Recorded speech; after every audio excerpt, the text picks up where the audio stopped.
आज हमारा मैट्रिसेस का अगला लेक्चर है और आज के लेक्चर में हम लास्ट लेक्चर तक मैट्रिक्स मल्टीप्लिकेशन के प्रॉपर्टीज तक अपन ने कवर कर लिए थे। तो जस्ट उसके बाद से आज अपन स्टार्ट करेंगे। आपका शीट में जो फ्लो है वही फ्लो मेंटेन किया जाएगा जस्ट उसके बाद से। तो मैट्रिक्स मल्टीप्लिकेशन के प्रॉपर्टीज के बाद आप देखोगे कि यहाँ पे आपको जो एक क्वेश्चन दिया हुआ है 10 क्वेश्चन, तो उनमें से कुछ कुछ क्वेश्चंस मैं आपको सॉल्व करके देता हूँ। ठीक है, क्लियर है। तो सबसे पहले मैं पहला क्वेश्चन तो देखो ये सिंपल है, 3 मैट्रिक्स दिया हुआ है और आपको cancellation law does not hold proof करने के लिए बोला है। तो बेसिकली आप सबसे पहले क्या करोगे, आप सबसे पहले दिखाओगे कि a into b is equal to a into c, but still b is not equal to c, clearly दिख ही रहा है ना। तो a into b और a into c आप निकालो और अगर आप ये दिखा देते हो कि ab और ac का रिजल्ट जो है वो सेम आया है ना, जहां पे b और c जो है बिल्कुल दोनों अनइक्वल मैट्रिक्स है, तो हम कैंसलेशन लो यहाँ से प्रूफ हो जाता है। ठीक है, तो ये आप कर पाओगे आसानी से। मैं क्वेश्चन नंबर 2 से स्टार्ट कर रहा हूँ। ठीक है, जो मुझे लगता है कि आपको करना चाहिए वो आपके लिए छोड़ दूंगा, जो मुझे लगता है कि मुझे करके देना चाहिए वो मैं करके दे दूंगा। ठीक है, बाकी जो आपका होमवर्क रहेगा वो तो अपन लोग क्लास में डिस्कस करेंगे, उसका चिंता आप ना करें। ठीक है, तो ये ए कोई भी एक मैट्रिक्स है और साथों साथ एक और रिजल्ट यहाँ पे दिया हुआ है कि डिटर्मिनेंट ऑफ ए क्यूब, क्या दिया हुआ है, determinant of A cube is equal to 125, then find the value of alpha. ठीक है, तो यहाँ पे आप सिंपल से समझ सकते हो। देखो बहुत बच्चे यहाँ पे कैसे प्रोसीड करने चले जाते हैं, पहले ए क्यूब जो मैट्रिक्स है वो निकालने चले जाते हैं। ए इंटू ए करके ए स्क्वायर निकालेंगे, फिर उसी ए स्क्वायर को ए से मल्टीप्लाई करके ए क्यूब निकालेंगे, फिर उसका डिटर्मिनेंट निकालेंगे, जो कि बड़ा एक लेंथी सा प्रोसेस है। ठीक है, क्योंकि ए क्यूब मैट्रिक्स निकालना फ्रॉम ए, चाहे ये 2/2 भी क्यों ना हो, बट वो आसान काम नहीं है, वो टाइम कंज्यूमिंग है। तो इससे अच्छा आप कुछ ना कुछ प्रॉपर्टी अप्लाई करो ना। ये तो आपको पढ़ाया गया था ना कि determinant of a to the power n should be determinant of a whole to the power n is equal to 125। ये तो आपको बताया गया था बराबर। ठीक है, तो अगर ऐसा चीज हो रहा है तो considering determinant of a is equal to x, we have, यहां से सॉल्व कर लो। आप बोलोगे सर क्लियरली 5 तो दिख ही रहा है, तो इतना नाटक क्यों कर रहे हो। इतना नाटक नहीं करने का वजह है दोस्त, क्योंकि ये 5 क्यूब होगा। ठीक है, तो x equal to 5 is one of the possible solution. बाकी कोई सॉल्यूशन आएगा या नहीं वो मेरे को जज करना पड़ेगा, दैट्स व्हाई हम इतना मेहनत कर रहे हैं। ठीक है, तो ये x minus 5 into x square plus 10x plus, sorry 10x तो नहीं हो पाएगा, ए बी होता है, दैट इज 5x होगा प्लस 25।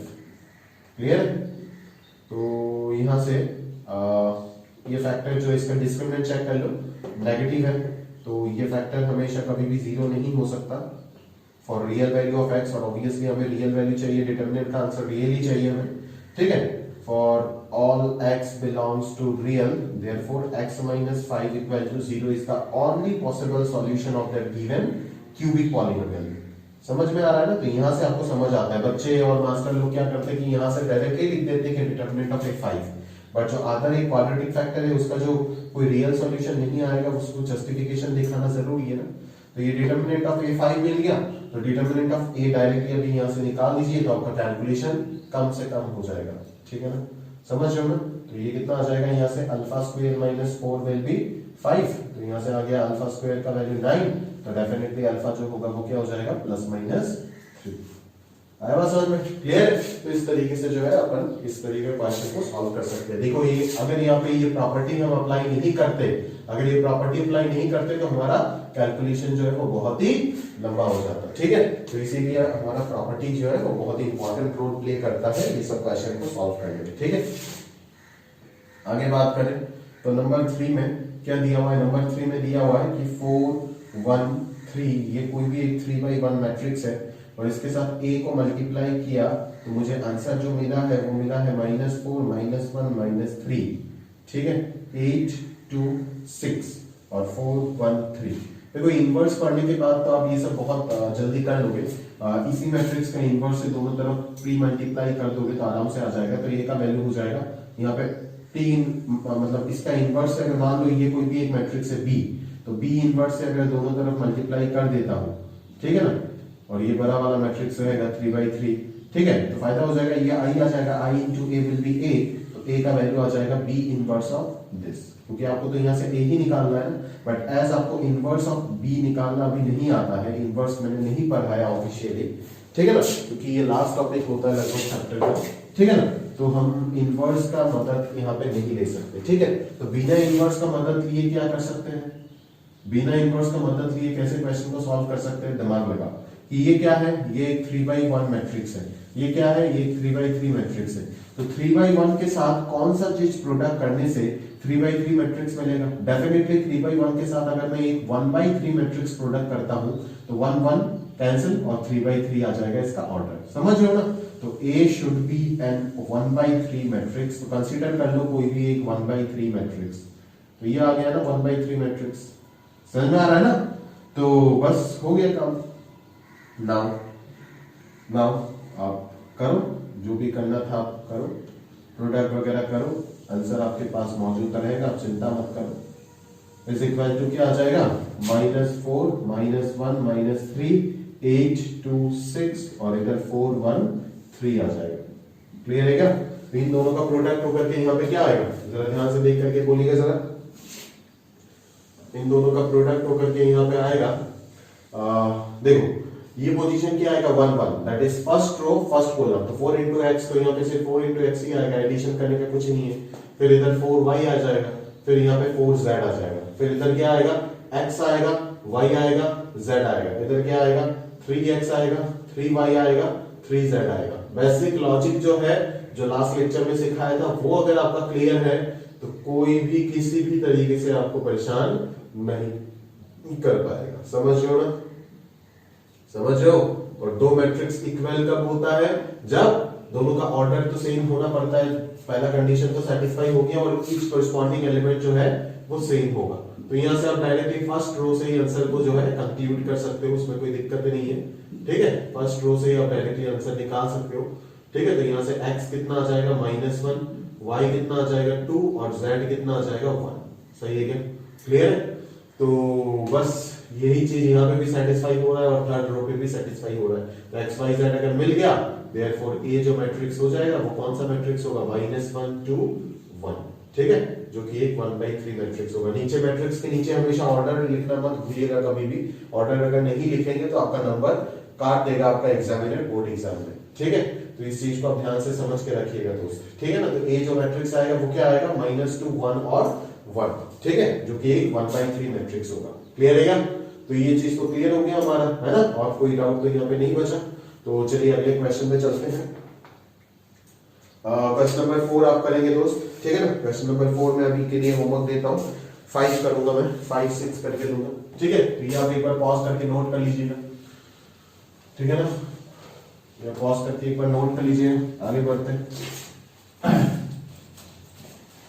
आगे बढ़ते चलिए। नेक्स्ट देखिए आप,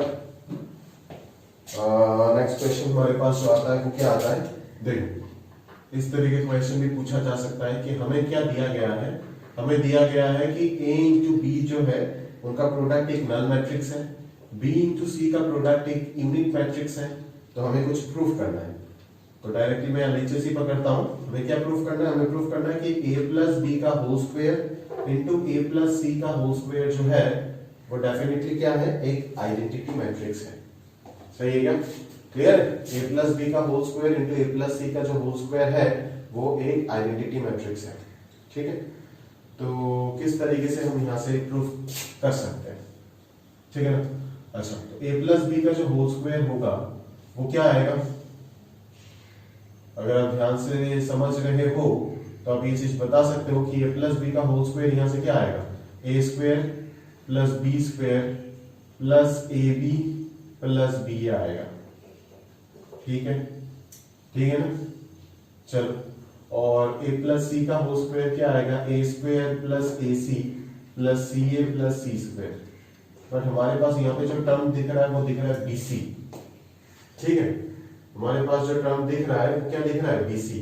तो BC से हमें कहीं ना कहीं AC निकालना पड़ेगा, ठीक है ना, BC से कहीं ना कहीं हमें AC या फिर CA निकालना पड़ जाएगा, क्लियर है क्या, समझ लो। तो चलो क्या कर सकते हैं, देखते हैं, सोचते हैं, शुरू करते हैं। चलो स्टार्ट करते हैं। देखो ये चीज बाद में आना चाहिए, पहले ये पार्ट आना चाहिए। मुझे पता नहीं चल रहा था क्योंकि मैं सोल्यूशन रटा नहीं रहा हूं, आपको सिखा रहा हूं कैसे करते हैं। तो एग्जैक्टली ये पार्ट आप बाद में करेंगे तो ज्यादा बेहतर रहेगा, ठीक है ना।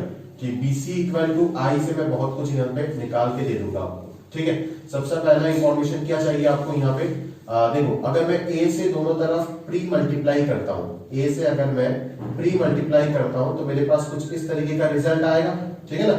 इस तरीके का रिजल्ट आएगा। अभी मैट्रिक्स मल्टीप्लिकेशन इज एसोसिएटिव जो कि आपको पता है, तो AB into C equal to A into I, तो A आएगा, सही है क्या। तो AB को अपन जो क्या लिख सकते हैं, 0 into C is equal to A, ठीक है ना, क्योंकि AB 0 नल मैट्रिक्स दिया हुआ है यहाँ पे आराम से, ठीक है ना। तो ये 0 इंटू सी क्या आ जाएगा, 0 आ जाएगा, और इधर क्या बचेगा, A बचेगा। मतलब A जो है वो आपका क्या निकल करके आ गया, A एक नल मैट्रिक्स निकल करके आ गया। यहीं से तो सारा काम तमाम हो गया ना भाई। A अगर नल मैट्रिक्स हो गया तो ये हो जाएगा 0 square plus B square plus 0 into B plus B into 0, ठीक है ना।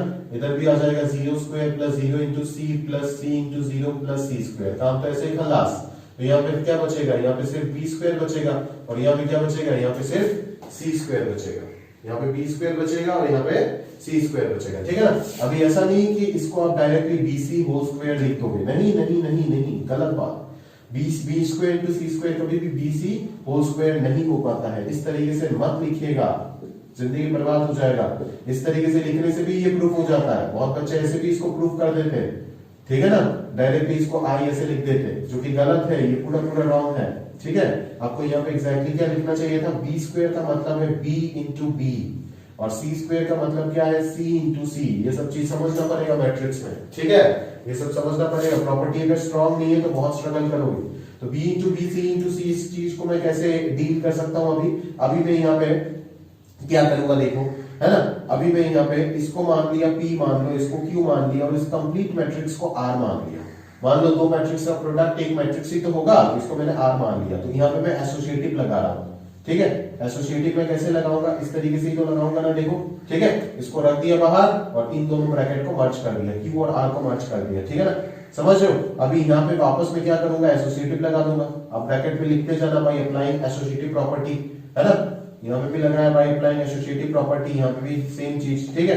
अभी आप BC का रिजल्ट को यूज कर सकते हो। BC is given as I, तो ये I इंटू C आएगा, since BC is given as I, ठीक है। तो ये B into I into C को मैं क्या लिख सकता हूँ, C लिख सकता हूँ ना। तो अभी ये BC आया and BC is equal to I, जो कि आपका RHS आपको मिल गया, ठीक है। बट ये जो तरीका है ना, जो बहुत बच्चे करते हैं, ये बिल्कुल ही गलत सा तरीका है, समझ रहे हो ना। तो ये बहुत ही अच्छा एग्जांपल है, बहुत ही अच्छा एग्जांपल है। इस तरीके का क्वेश्चन आपको पूछ करके बिल्कुल फंसा सकता है दोस्त, ठीक है ना। कि अगर मैं आपको ये करने के लिए देता, है ना, अगर मैं आपको करने के लिए देता तो जरूर यहाँ पे आपने कहीं ना कहीं पे फंस रहे होते, ठीक है ना, क्योंकि यहाँ पे डायरेक्टली ये प्रॉपर्टी बेस्ड क्वेश्चन होता है, ठीक है। तो इस तरीके के क्वेश्चन यही बहुत ज्यादा पूछता है, ठीक है। और बोर्ड एग्जाम में अभी तक तो खास करके कोई पैटर्न देखा नहीं गया इस प्रोफाइल में, बट कभी भी ये पिक हो सकता है, आप उसका चिंता ना करें। तो ये सब क्वेश्चन आपको बहुत अच्छे से समझ में आना चाहिए और ग्रिप भी बनना चाहिए। ग्रिप तभी बनेगा जब इस प्रोफाइल में आप प्रैक्टिस करोगे। प्रॉपर्टी पहले तो आपका थ्योरी बहुत स्ट्रांग होना चाहिए, और उसके बाद आपका प्रॉपर्टी का एप्लीकेशन जो बेस्ड प्रॉब्लम है वो भी बहुत अच्छा होना चाहिए, तभी जाकर के आप ये सब प्रॉब्लम सॉल्व कर पाएंगे। क्लियर है क्या, समझ रहे हो।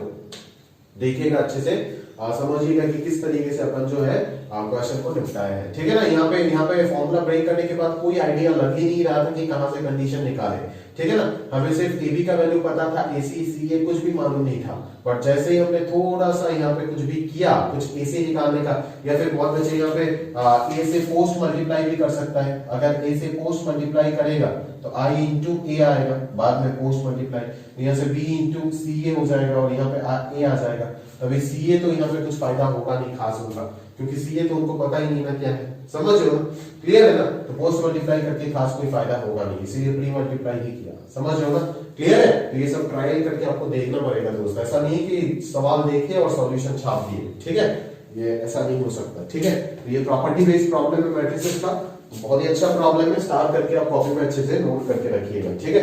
अगले क्वेश्चन चलते हैं, चलिए। अगला वाला क्वेश्चन जो है वो प्योरली मैं आपको बता चुका हूँ लास्ट लेक्चर में, बट फिर भी ये बोर्ड वाला फ्लेवर है पूरा, ठीक है। बोर्ड एग्जाम में ये सब पूछा जाता है कि अगर A कोई भी एक मैट्रिक्स दिया है cos alpha minus sin alpha, और दूसरा है आपका साइन अल्फा और इधर कॉस अल्फा। ठीक है, तो आपको जो है आपको प्रूफ करना है, क्या प्रूफ करना है आपको प्रूफ करना है a to the power n cos n alpha minus sine n alpha. ये तो लास्ट लेक्चर में ऑलरेडी मैंने आपको बता दिया था, ये क्वेश्चन मैंने बोला था कि आज वापस आएगा और इसको अपन पीएमआई से प्रूफ करेंगे। ठीक है, समझ रहे हो ना? तो ये गिवन लिखना पड़ेगा आपको ऐसे, ये गिवन वी हैव टू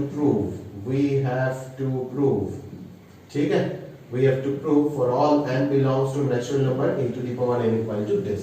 ठीक है, तो सबसे पहला स्टेप आपका क्या होगा? ऑब्वियसली आप जानते हो कि प्रिंसिपल ऑफ मैथमेटिकल इंडक्शन की मदद से किसी भी मैथमेटिकल रिलेशन को प्रूव कर सकते हो अगर वो ट्रू है तो। ठीक है, तो सबसे पहला स्टेप क्या था? आप n इक्वल टू n के 1 के लिए प्रूव करते हो। फॉर n इक्वल टू 1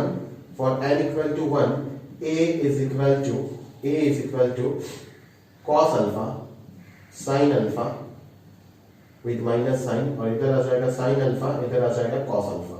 इसी चीज को हम लोग कैसे लिख सकते हैं? हम लोग ऐसे लिख सकते हैं ना कि cos 1 इंटू अल्फा, है ना, और साइन 1 इंटू अल्फा, इसको लिख सकते हैं माइनस साइन 1 इंटू अल्फा, इसको cos 1 इंटू अल्फा। क्लियर है क्या? समझ रहे हो? तो ये एग्जैक्टली आपके पास क्या आ गया? a टू द पावर 1 के इक्वल आया। ठीक है, तो आप क्या लिखोगे? therefore the result is true for n is equal to 1। ठीक है, फिर आएगा आपके पास स्टेप नंबर 2। स्टेप नंबर 2 में आप क्या करोगे? let the result be true for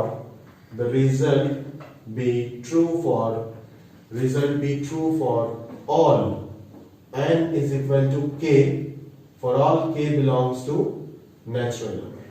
ठीक है, for all k belongs to natural number। ठीक है, तो ठीक है ना?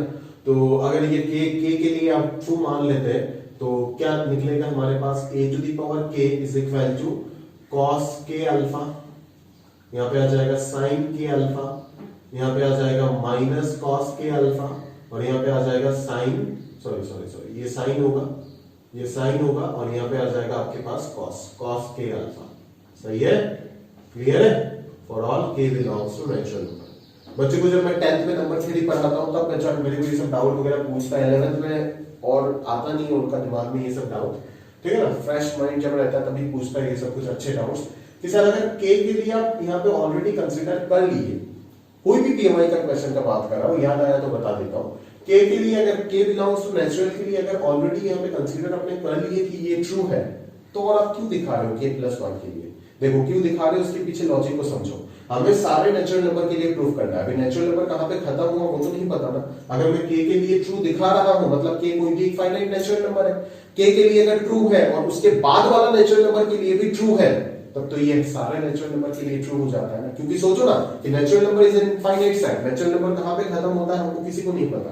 तो एक दिन मान लो लास्ट जो नेचुरल नंबर होगा उसके लिए अगर ट्रू मान के उसके अगले वाले के लिए क्या ट्रू प्रूफ कर रहे हो, इसका मतलब क्या है कि ये सिलसिला कभी खत्म ही नहीं होगा, है ना। आपका k जो है वो एकदम लास्ट का लास्ट नेचुरल नंबर, आप जहां पे रुकोगे उसके एक और अगले वाले स्टेप में मैं बोल दूंगा ये k है, तो अगले वाला जो है अगला वाला नेचुरल नंबर वो भी एग्जिस्ट कर रहा है। तो पीएमआई से आराम से बता सकते हैं कि दुनिया का किसी भी नेचुरल नंबर के लिए ये मैथमेटिकल रिलेशन हमेशा ट्रू रहेगा। सही है क्या? और वही चीज एग्जैक्टली आपको यहाँ पे करना है। Now we have to prove that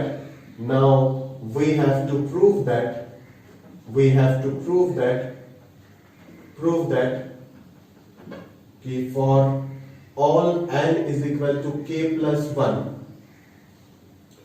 for n is equal to k plus 1, k belongs to natural number, the result is also true. For n is equal to k plus 1, the result is also true. Therefore क्या start करोगे? a to the power k plus 1 proof करना start करोगे। a to the power k plus 1 के लिए satisfy होना चाहिए। तो a to the power k plus 1 को आप क्या लिख सकते हो? a to the power k into a लिख सकते हो, है ना। Positive integral power of N E square matrix आप पढ़ के आए हो ऑलरेडी, और ये 2/2 स्क्वायर मैट्रिक्स है। ठीक है, क्लियर है? अब मैंने आपको बोला ही था लास्ट लेक्चर में कि a अगर दिया है तो a to the power n को एग्जिस्ट करने के लिए ही a को स्क्वायर मैट्रिक्स तो होना पड़ेगा, क्योंकि a to the power n exist तभी कर पाएगा जब a एक स्क्वायर मैट्रिक्स होगा। समझ रहे हो क्या? तो यहाँ पे क्या आ जाएगा आपका cos k अल्फा आ जाएगा, यहाँ पे आ जाएगा माइनस साइन के अल्फा आ जाएगा, यहाँ पे आ जाएगा साइन के अल्फा आ जाएगा, और यहाँ पे आ जाएगा कोसाइन ऑफ के अल्फा आ जाएगा। सही है क्या? क्लियर है? तो ए कितना आएगा यहाँ पे cos alpha sine alpha minus sine alpha, और यहाँ पे आ जाएगा कोस अल्फा। सही है क्या? क्लियर है क्या? चलो तो यहाँ से अपन जो है करेंगे जब, तो क्या आएगा कॉस इंटू कॉस, तो ये क्या आ जाएगा cos K alpha cos alpha minus sine K alpha sine alpha. आप एक स्टेप लिख लेना अच्छे से, ये बड़ा मैट्रिक्स लिख लेना, मैं स्टेप स्किप करके डायरेक्टली लिख रहा हूँ। तो यहाँ पे क्या आ जाएगा, मतलब बोर्ड एग्जाम में आप डायरेक्टली मत लिखिएगा, मैं बार बार बोल रहा हूँ, यहाँ पे आप एक और स्टेप इंक्रीज कर लीजिएगा, directly product of to matrices, अब जो रिजल्ट आएगा वो शो करना, बट मैं यहाँ पे डायरेक्टली आंसर लिख रहा हूँ। ठीक है? तो यहाँ पे एग्जैक्टली क्या है, ये प्रूफ हो गया। Therefore the result is true for n is equal to k plus 1 also. ठीक है? Hence by principle of mathematical induction, we can state that the the result is true for all and belongs to natural number. ठीक है? इतना सा लिख दोगे आपको 4 mark पूरा मिल जाएगा। 4 या फिर 6 मार्क का भी आ सकता है। ठीक है ना? बट खैर ये तो 4 मार्क का ही क्वेश्चन बनता है। ठीक है ना? तो पीएमआई के ऊपर बेस करके और भी क्वेश्चन है शीट के ऊपर जो आपको करना पड़ेगा। ठीक है? तो जब भी इस तरीके से ए दे करके आपको ए टू द पावर n निकालने के लिए बोला जाता है, तो आप समझ जाना कि लिखा हो या फिर ना लिखा हो, सवाल तो आपको पीएमआई से ही सॉल्व करना पड़ेगा। क्लियर है? क्वेश्चन में लिख के दे या फिर ना लिख के दे उससे कोई मतलब नहीं है, बट क्वेश्चन जो है वो हमें तो पीएमआई से ही सॉल्व करना होगा। क्लियर है क्या? समझ लो मेरी बात को? बस वही चीज है, समझ जाते हो तो और क्या चाहिए भाई। ठीक है?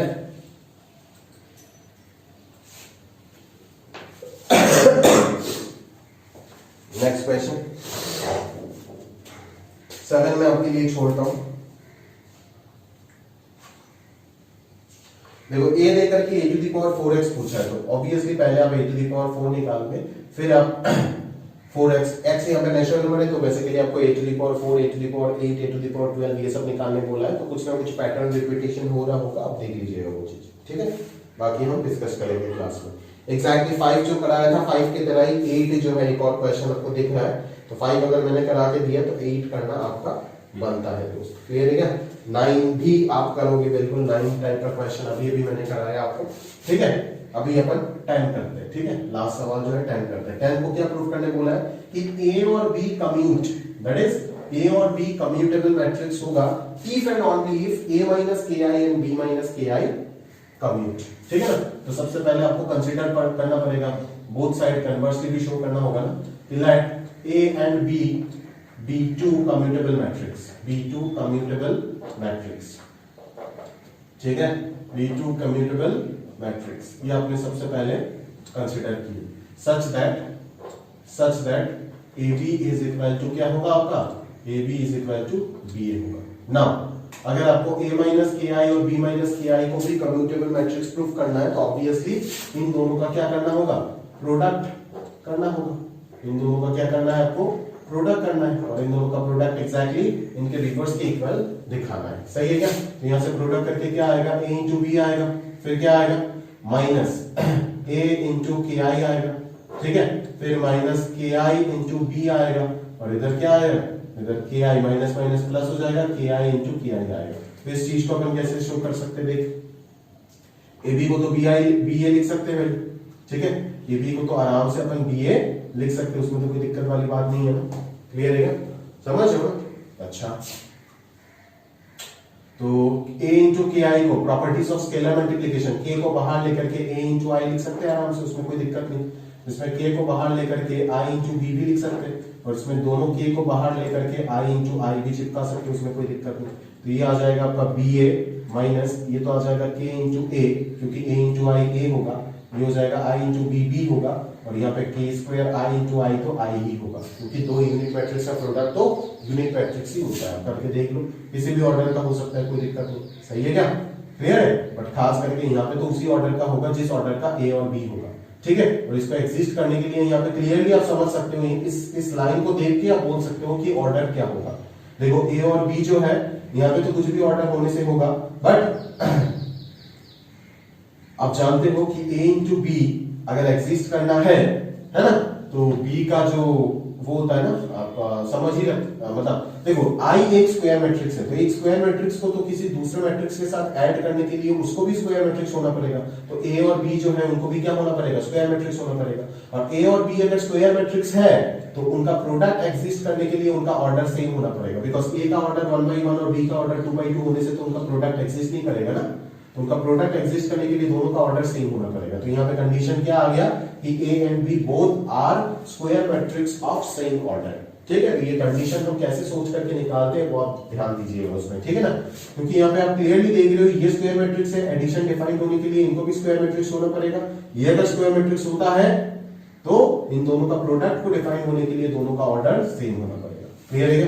तो यहाँ से तो आपके पास ये चीज आ गया, ठीक है ना, यहाँ से आपके पास ये चीज आ गया। अभी अपने को क्या प्रूव करना था, b माइनस के आई लाना था ना, हाँ अपने को लाना था क्या, b माइनस के आई। ठीक है, तो b माइनस के आई के लिए अपन लोग क्या कर सकते हैं, यहाँ पे वो चीज देखते हैं, है ना, b माइनस के आई लाना था। ठीक है, कोई दिक्कत नहीं। अच्छा, यहाँ से ये रिजल्ट ना लिख के हम डायरेक्टली ऐसे कर देते हैं ना कि a इंटू आई को तो मैं i इंटू ए लिख सकते हैं। देखो यहाँ पे मैं कॉम्यूटेटिव प्रॉपर्टी अप्लाई नहीं कर रहा हूँ, ये मत समझ आइएगा सर आपने तो सिखाया कि मैट्रिक्स मल्टीप्लिकेशन कॉम्यूटेटिव नहीं है, फिर a इंटू आई को i इंटू ए कैसे लिख रहे हैं। a इंटू आई और i इंटू ए इक्वल होगा just because of identity property. ठीक है, कॉम्यूटेटिव प्रॉपर्टी नहीं है, ठीक है ना। फिर यहाँ पे b माइनस के आई बनाना पड़ेगा, b माइनस के आई बनाना पड़ेगा। ठीक है, तो के आई अगर मैं कॉमन ले लेता हूँ, के आई वाला मैट्रिक्स, तो एग्जैक्टली यहाँ पे भी हम वही चीज कर सकते हैं। इसको मैं के आई इंटू बी लिख सकता हूँ, आराम से लिख सकते हैं, कोई दिक्कत नहीं उसमें। ठीक है ना, तो स्केलर है, स्केलर का तो एडजस्टमेंट होता ही है, और इसको भी मैं के आई इंटू के आई ही लिखता हूँ, जैसे था ये ऐसे ही रहने देता हूँ। सही है क्या, क्लियर है? चलो, तो यहाँ से कहीं ना कहीं डिस्ट्रीब्यूटिव प्रॉपर्टी अगर मैं अप्लाई करूं तो आप समझ जाएंगे कि यहाँ पे होगा क्या दोस्त, कहीं क्या होगा। अच्छा, एक और लाइन लिखना पड़ेगा, यहाँ पे अपन ऐसे लिख देते हैं कि ये के आई इंटू ए होगा माइनस के आई इंटू बी होगा और प्लस के आई इंटू के आई होगा। सही है क्या? तो यहाँ से अपन क्या निकाल सकते हैं, यहाँ से इसको मैं b माइनस के आई इंटू ए लिख सकता हूँ। a इंटू बी माइनस के आई लिखने से गलत हो जाएगा, b माइनस के आई इंटू ए होगा ये। ठीक है ना, बाई डिस्ट्रीब्यूटिव प्रॉपर्टी आप ब्रैकेट में ये सब लिखते जाना साथों साथ जो भी प्रॉपर्टी अप्लाई कर रहे हो। यहाँ पे के आई अगर कॉमन ले लेते हो तो b माइनस के आई आ जाएगा। ठीक है, और फिर आप वापस यहाँ पे अगेन डिस्ट्रीब्यूटिव प्रॉपर्टी अगर लगाओगे तो b माइनस के आई कॉमन आ जाएगा और a माइनस के आई अंदर आ जाएगा। क्योंकि देखो ना, इसको अगर एक मैट्रिक्स की तरह ट्रीट करते हैं सी मैट्रिक्स, तो c इंटू ए माइनस सी इंटू के आई, वही तो चीज अपन लिखे ना यहाँ पे। क्लियर है क्या? अच्छा अच्छा अच्छा, यहाँ पे एक लफड़ा है दोस्त, यहाँ पे एक लफड़ा है नहीं, हाँ, यहाँ पे तो गलत हो गया, क्योंकि b माइनस के आई पहले आना चाहिए। अगर b माइनस के आई पहले आना चाहिए तो हम इसको क्या कर सकते हैं, हमें सबसे पहले इसको समेटना पड़ेगा। इसको कैसे समेटना होगा, इसको हमें लिखना पड़ेगा k इंटू बी इंटू आई। ठीक है, ऐसे लिखना पड़ेगा। ठीक है, ऐसे लिखना पड़ेगा। सही है क्या? अच्छा, तो यहाँ पे क्या आएगा, यहाँ पे हमारे पास आएगा कि इसको मैं b इंटू के आई लिख सकता हूँ, b इंटू के आई, क्योंकि b को पहले रखना पड़ेगा ना, ये ऐसे होने से तो डिस्ट्रीब्यूटिव नहीं लगा सकते हो, ये पहले आना पड़ेगा, ये बाद में जाना पड़ेगा। ठीक है ना, तो यहाँ से एग्जैक्टली आप समझ सकते हो कि b माइनस के आई यहाँ पे बनेगा और के आई बाद में जाएगा। सही है क्या? क्लियर है? तो अभी आप डिस्ट्रीब्यूटिव लगा सकते हो, क्योंकि दोनों b माइनस के आई क्वांटिटी जो है वो फर्स्ट में बैठा हुआ है, b माइनस के आई आ गया और इधर हो जाएगा a माइनस के आई। ठीक है, तो एग्जैक्टली ये प्रूफ हो गया है ना, this into that equal to this into that. तो यहाँ पे आपको क्या पता चलता है कि a माइनस के आई एंड b माइनस के आई आर कम्यूटेबल मैट्रिक्स। तो ये प्रूफ हो गया, बोथ आर कम्यूटेबल मैट्रिक्स। सही है क्या? और ऑर्डर वगैरह हम कैसे निकाले थे, अगर क्वेश्चन में बोल के भी नहीं देता है और ऑर्डर अगर किसी ऑप्शन में जज करने भी देता है तो भी आप यहाँ से आराम से कर सकते हो, और बोर्ड एग्जाम में अगर आएगा तब तो बोल के दे देगा सब। ठीक है, तो यहाँ से तो ये पार्ट हो गया। कन्वर्सली आपको क्या कंसीडर करना था, कन्वर्सली वाला पार्ट आप करोगे, कन्वर्सली वाला पार्ट भी आपको दिखाना पड़ेगा, क्योंकि इफ एंड ओनली ये बोला है। कन्वर्सली लेट बोर्ड एग्जाम अगर है तब तो आपको दोनों पार्ट दिखाना पड़ेगा कि a माइनस के आई एंड b माइनस के आई आर कम्यूटेबल मैट्रिक्स, ये चीज अपन कंसीडर कर लेते हैं। ठीक है, अगर ये दोनों कम्यूटेबल मैट्रिक्स होता है, देयरफॉर a माइनस के आई इनटू बी माइनस के आई इज इक्वल टू क्या हो जाएगा, इज इक्वल टू हो जाएगा आपका बी माइनस के आई इंटू ए माइनस के आई। तो यहां से आप आराम से सॉल्व करके ए बी बराबर बी ए निकाल सकते हो, इसमें कोई दिक्कत नहीं है। यहां से आप करो ए बी आ जाएगा माइनस ए इंटू के आई हो जाएगा माइनस के आई इंटू बी हो जाएगा ये, और यहाँ पे आ जाएगा प्लस के आई इंटू के आई। सही है क्या, क्लियर है? तो यहाँ पे आ जाएगा B A minus B into के आई माइनस के आई इंटू ए और प्लस के आई इंटू के आई। सही है क्या? तो अभी आप बस कैंसिलेशन लो होल्ड करता मैट्रिक्स एडिशन में, और उसके लिए आप इन दोनों को कैंसिल कर सकते हो। आप कैंसिल करके ब्रैकेट में लिखोगे since cancellation law holds in case of matrix addition. ठीक है, तो ये बन जाएगा ए बी माइनस ये क्या आ जाएगा के इंटू ए इंटू आई। ऐसे प्रॉपर्टी दिखा के लिखना पड़ेगा पहले, डायरेक्टली के इंटू ए लिखने से काम नहीं चलेगा। और इधर आ जाएगा B A minus K into B I, B into I minus K और आई इंटू ए, ऐसे रखना पड़ेगा। तो ये आ जाएगा ए B minus K A minus K B equal to B A. ये सब भी ब्रैकेट में लिखना पड़ेगा using identity property we have A into I equal to A, B into I equal to B. ठीक है, जो भी प्रॉपर्टी अप्लाई करते जा रहे हो इन सबको लिखना पड़ेगा। एंड अगेन हम यहाँ पे क्या कर रहे हैं, कैंसिलेशन लॉ अप्लाई कर रहे हैं, राइट कैंसिलेशन लॉ अप्लाई कर रहे हैं। वो सब अगर प्रॉपर्टी ब्रैकेट में नहीं लिखोगे तो एक नंबर भी नहीं दिया जाएगा आपको। ठीक है, इसीलिए मैं बार बार बोल रहा हूँ, मेरा यहाँ पे जगह नहीं है तो आप लिख लीजिएगा। यहाँ पे आप कैंसिलेशन लॉ का प्रॉपर्टी लगा रहे हैं, यहाँ पे भी आप क्या कर रहे हो, यहाँ पे आप प्रॉपर्टीज ऑफ स्केलर मल्टीप्लिकेशन लगा रहे हो, वो लिखना पड़ेगा। यहाँ पे आपने दो प्रॉपर्टी लगा दी है एक साथ, कि आपने तो एक तो आइडेंटिटी प्रॉपर्टी यूज की है और दूसरा आपने प्रॉपर्टी कैंसिलेशन लॉ एडिशन के लिए जो कैंसिलेशन लॉ होल्ड करता है वो प्रॉपर्टी भी यूज किए, और फिर जाकर के आप A B equal to B A prove किए। तो ये सारे प्रॉपर्टीज ब्रैकेट में लिखना पड़ेगा, अगर नहीं लिखोगे तो कोई नंबर नहीं। ठीक है, तो यहाँ से ये कंपल्सरी प्रूफ हो जाता है, और फिर आप कमेंट कर दोगे therefore a and b commute each other if and only if a minus ki and b minus ki commute each other। ठीक है, तो ये भी एक अच्छा क्वेश्चन आप बोल सकते हो। ठीक है ना, आराम से ये सब क्वेश्चन में फंसा सकते हैं, क्योंकि मेरे को पता है कि 99% जनता जो ये सब जगह पे प्रॉपर्टी में गलती करेगा ही करेगा, क्योंकि ये दिखने में तो बहुत आसान लगता है। अरे क्या है बी और बी ए बराबर, मतलब ये तो होता नहीं है, a into b is equal to ab into c, but apply करने का जब वक्त आता है ना तब बच्चे इसको लैग करते हैं, बच्चे यहाँ पे भूल जाते चीजें, या तो प्रॉपर्टी लिखना भूलेंगे, या तो अगर लगाएंगे भी तो कहीं ना कहीं पे कोई अनावश्यक प्रॉपर्टी लगा देगा जो कि ट्रू नहीं होगा। ठीक है, तो ये सब बहुत ही मैटर करता है, ये सब आप बहुत अच्छे से प्रैक्टिस कीजिएगा, इस तरीके का क्वेश्चन जो प्रॉपर्टी बेस्ड क्वेश्चन होते हैं डायरेक्टली। ठीक है, क्लियर है? तो चलिए ये पार्ट हमारा खत्म हुआ है ना, अभी चलते हैं हम क्लासिफिकेशन ऑफ मैट्रिसेस के ऊपर। तो next point, classification of matrices. ठीक है, तो मैट्रिसेस का अलग अलग 4 टाइप होता है, वो हमें देखना पड़ेगा और उनको अच्छे से समझना भी पड़ेगा। ठीक है, तो देखिए यहाँ पे क्या बोला गया है। ठीक है, कि क्लासिफिकेशन ऑफ मैट्रिसेस में कुछ थियरी है आपका, और फिर आपका यहाँ पे कुछ क्वेश्चन दिया गया है। ठीक है, तो चलिए देखते हैं, स्टार्ट करते हैं। ठीक है, कि सबसे पहले आता है यहाँ पे आपका आइडेम्पोटेंट मैट्रिक्स। ठीक है, सबसे पहले यहाँ पे क्या आता है आपका आइडेम्पोटेंट मैट्रिक्स। आइडेम्पोटेंट मैट्रिक्स किस मैट्रिक्स को हम बोलते हैं, अगर किसी मैट्रिक्स का स्क्वायर करने पर आपको वही मैट्रिक्स वापस घूम करके मिल रहा है, ठीक है, तो इसको हम क्या बोलेंगे, आइडेम्पोटेंट मैट्रिक्स बोलेंगे। ठीक है, अगर a square equal to a हो जाता है तो a to the power n भी क्या होगा, a होगा। ये भी आइडेम्पोटेंट मैट्रिक्स का डेफिनेशन हो सकता है, जहां पे n should be greater than equal to 2, because आप क्लियरली देख सकते हो कि a क्यूब जो होगा वो क्या हो जाएगा, a स्क्वायर इंटू a हो जाएगा। a क्यूब को a स्क्वायर इंटू a लिख सकते हैं, और a स्क्वायर क्या है, a है, तो a इंटू a हो गया, a इंटू a क्या हो जाएगा, a स्क्वायर हो गया, again a square is a, तो a क्यूब का वैल्यू भी क्या आ जाएगा, a आ जाएगा। इस तरीके से आराम से आप इटरेशन तरीके से प्रूव कर सकते हो कि a to the power n also equals to a if n is greater than equal to 2। तो यही हो गया आइडेम्पोटेंट मैट्रिक्स का डेफिनेशन, कि अगर a to the power n का वैल्यू a आ जाता है for all n greater than equal to 2, एक natural number for all n greater than equal to 2 and n should be a natural number, then the matrix A is known as idempotent matrix। Obviously अगर a to the power n का बात आ रहा है तो a क्या होगा, एक square matrix ही होगा।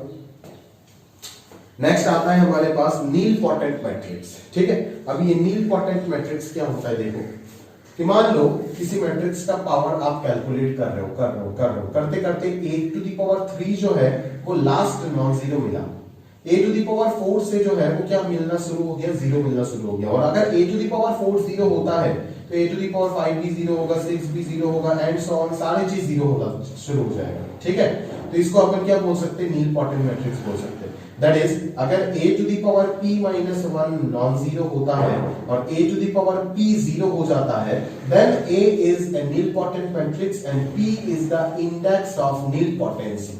ठीक है, p को हम क्या बोलते हैं, इंडेक्स ऑफ नीलपोटेंसी बोलते हैं। समझ में आ रहा है ना? That is index of this nilpotent matrix. और ये p जो है वो क्या होना चाहिए, least integral value of p, है ना? Least integral value of p हमें यहाँ पे चाहिए होता है। एग्जैक्टली क्लियर है क्या? तो ये चीज आपको समझना पड़ेगा कि मान लो किसी मैट्रिक्स का स्क्वायर कर रहे मतलब क्यूब कर रहे, टू दी पावर 4 कर रहे, कर करके लास्ट नॉन जीरो जो आया है ना, लास्ट नॉन जीरो पावर है ना, लास्ट नॉन जीरो पावर मतलब क्या बोलूं मैं आपको, लास्ट वो पावर जो रखे जिसके बाद आपका आंसर नॉन जीरो आया और फिर उसके बाद वाला अगर रखते हो तो आंसर 0 आ जाता है, तो वो first least integral value of p जो होगा, जो रखने के बाद सबसे पहला बार 0 मिल रहा होगा, उसी को हम क्या बोलेंगे, इंडेक्स ऑफ नीलपोटेंसी। मान लो a to the power 3 calculate किया नॉन जीरो आया, a to the power 4 calculate किया नॉन जीरो आया, a टू दी पावर 5 0 आ गया, a टू दी पावर 5 अगर 0 आ गया तो a टू दी पावर 6 भी 0 होगा, 7 भी 0 होगा एंड सो ऑन, सब कुछ 0 होगा, a to the power n 0 हो जाएगा for n greater than equal to 5। समझ रहे हो ना? क्लियर है? तो यहाँ पे अपन आराम से क्या बोल सकते हैं कि जो ये एक नीलपोटेंट मैट्रिक्स है, बट नीलपोटेंट मैट्रिक्स इसको देख के तो नहीं बोलेंगे ना, जो least positive integral value of p है, दैट इज यहाँ पे क्या दिख रहा है, 5 दिख रहा है, जो पावर में रखने के बाद पहला बार 0 आएगा। तो पहला बार 0 जहां पे आएगा, जो पावर में बैठेगा, उसके बाद जो पहला बार 0 आएगा वही पावर हो जाएगा आपका इंडेक्स ऑफ नीलपोटेंसी। क्लियर है क्या? तो ये चीज क्लियर होना चाहिए। इनवॉल्यूटरी मैट्रिक्स अगला आता है। इनवॉल्यूटरी मैट्रिक्स क्या है? इनवॉल्यूटरी मैट्रिक्स ऐसा मैट्रिक्स है जहां पे a square is equal to क्या मिल जाता है, हमें i मिल जाता है। ठीक है ना? तो a square is equal to अगर i मिल गया तो हम इसको क्या बोलेंगे, इनवॉल्यूटरी मैट्रिक्स बोलेंगे। समझ रहे हो मेरी बात को? क्लियर है? अगर a स्क्वायर का वैल्यू क्या मिल गया, i मिल गया, तो हम इसको क्या बोल सकते हैं, इनवॉल्यूटरी मैट्रिक्स बोल सकते हैं। क्लियर है क्या? तो a स्क्वायर का वैल्यू अगर i मिल गया तो यहां से बड़ा आसानी से हमें समझ आता है कि therefore a to the power odd जो हो जाएगा वो क्या हो जाएगा, a के इक्वल हो जाएगा, और a to the power even जो हो जाएगा वो क्या हो जाएगा, i के इक्वल हो जाएगा। ठीक है ना? तो अगर एक इनवॉल्यूटरी मैट्रिक्स है तो a to the power a odd a होगा और a to the power even i होगा, क्योंकि सिंपल सा देखो ना, a टू द पावर 5 को मैं क्या लिख सकता हूं, a to the power 4 into a, and what is a to the power 4, a to the power 4 पे a स्क्वायर का होल स्क्वायर लिख सकते हैं। ये सब आप पढ़े हो लास्ट क्लास में प्रॉपर्टी। तो ये क्या हो जाएगा, i का स्क्वायर, तो i का स्क्वायर तो i होता है और i into a आएगा।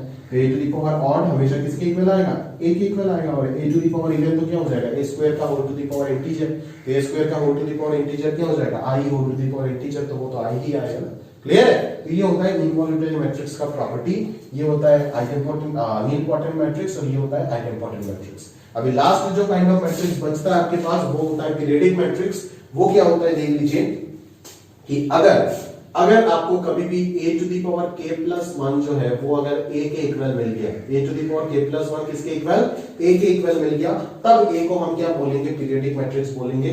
और k जो हो जाएगा वो हो जाएगा पीरियड ऑफ मैट्रिक्स। k मतलब समझ जाना, नीलपोटेंट की तरह least integral value of k will be the period of matrix. समझ में आ रहा है ना? सिर्फ k नहीं, least integral value of k will be the period of matrix. समझ में आ रहा है ना? क्लियर है? तो आप समझ ही सकते हो, जैसे आइडेंटिपोटेंट मैट्रिक्स जो है हमारे पास a square equal to a, इसका पीरियड कितना है, 1 है, क्योंकि डायरेक्टली आप देख सकते हो ना, इस फॉर्मेट में इसको सजा लो, जहां पे भी आपको ये रिलेशन मिलेगा, a square equal to i अगर होता है तब तक involutory, but a square equal to a अगर होता है तब तो आइडेंटिपोटेंट था ना। तो जहां पे भी आपको इस टाइप का रिलेशन मिल जाएगा कि a के पावर में कुछ रखने के बाद a ही मिल गया, तो डायरेक्टली इस पावर को आप k प्लस 1 के टर्म में रीड करो। तो k प्लस 1 के टर्म में रीड करने के बाद आपको क्या मिला, यहाँ पे 1 मिला ना, तो 1 क्या हो जाएगा, k का वैल्यू हो जाएगा, तो लीस्ट इंटीग्रल वैल्यू क्या हो जाएगा, 1 हो जाएगा। ठीक है? समझ रहे हो ना? ऐसा तो नहीं है ना कि a स्क्वायर ही a होगा, a टू द पावर 5 भी a होगा, है ना? Any value of n greater than equal to 2 और रखने से ही आंसर a आएगा। तो यहाँ पे अगर आपको मिलता है 4 प्लस 1 इक्वल टू a, तो पावर पीरियड क्या है, यहाँ पे 4 को बोल दोगे नहीं, जो सबसे छोटा k का वैल्यू होगा जो रखने के बाद यहाँ पे सबसे पहला बार a मिला है वो हो जाएगा period of matrix. That is अगर आपको a to the power 2 calculate कर रहे हो, नॉन जीरो मिल रहा है, a to the power 3 calculate कर रहे हो, sorry not equal to a मिल रहा है, a to the power 4 calculate कर रहे हो, नॉट इक्वल टू a मिल रहा है, a टू द पावर 5 आपने कैलकुलेट किया और a मिल गया, फिर a टू द पावर 6 भी क्या आ जाएगा, a टू द पावर 6 का अगर मैं बात करूं तो वो हो जाएगा a to the power 5 into a, that is a into a square. तो a टू द पावर 5 को भी मैं a जो है बोल सकता हूं, ऐसा कोई गारंटी नहीं है, यहाँ पे ये may be equal to a और may not be equal to a हो भी सकता है, नहीं भी हो सकता है, बट ये जो लीस्ट इंटीग्रल वैल्यू जो यहाँ पे रखने के बाद आंसर a आता है उससे -1 कर दोगे तो पीरियड आ जाएगा, दैट इज इसको मैं 4+1 के रूप में सजा लूंगा और यहाँ पे मैं क्या कमेंट कर दूंगा कि 4 is the least positive integral value, जो यहाँ पे रखने के बाद ये प्रॉपर्टी मतलब ये पैटर्न सेटिस्फाई हुआ, तब जाकर के मैं k को क्या बोल दूंगा 4 हो जाएगा और वही हो जाएगा पीरियड ऑफ मैट्रिक्स। क्लियर है क्या? तो ये सब अलग अलग जो डिफरेंशिएशन है बहुत अच्छे से आप समझिएगा, ठीक है ना। यहाँ पे अगर आप कंफ्यूजन क्रिएट कर लेते हो in between nilpotent matrix and periodic matrix तो गड़बड़ हो जाएगा, ठीक है। तो ये सब चीजों को बहुत अच्छे से आप समझ के रखिएगा, अगर नहीं समझ के रखेंगे तो गड़बड़ हो जाएगा। नील पॉटन का वैसे ही याद रख सकते हैं, कंफ्यूजन का कोई बात नहीं, नील पॉटन मतलब नील, तो आंसर क्या आएगा 0 आएगा, ठीक है ना। क्लियर है? तो ये सारी चीजों को बहुत अच्छे से याद रखिए, ठीक है। 1 मार्क का क्वेश्चन आ सकता है इन चारों के डिटरमिनेंट वैल्यू के ऊपर, इन चारों का डिटरमिनेंट वैल्यू के ऊपर आपको 1 मार्क के क्वेश्चन पूछा जा सकता है। डिटरमिनेंट वैल्यू मतलब क्या, कि आपको पूछेगा कि आइडेम्पोटेंट मैट्रिक्स का डिटरमिनेंट वैल्यू क्या होता है बोलो। अगर एक मैट्रिक्स A है आपके पास जो कि एक आइडेम्पोटेंट मैट्रिक्स है तो उसका डिटरमिनेंट वैल्यू क्या होगा। तो अगर डिटरमिनेंट वैल्यू यहां से निकालना है तो दोनों तरफ आप डिटरमिनेंट ऑपरेट कर दो, दोनों तरफ क्या करो डिटरमिनेंट ऑपरेट कर दो, तो यहां से क्या आ जाएगा ये determinant of A whole square आ जाएगा ना with the help of property of determinant, ठीक है ना।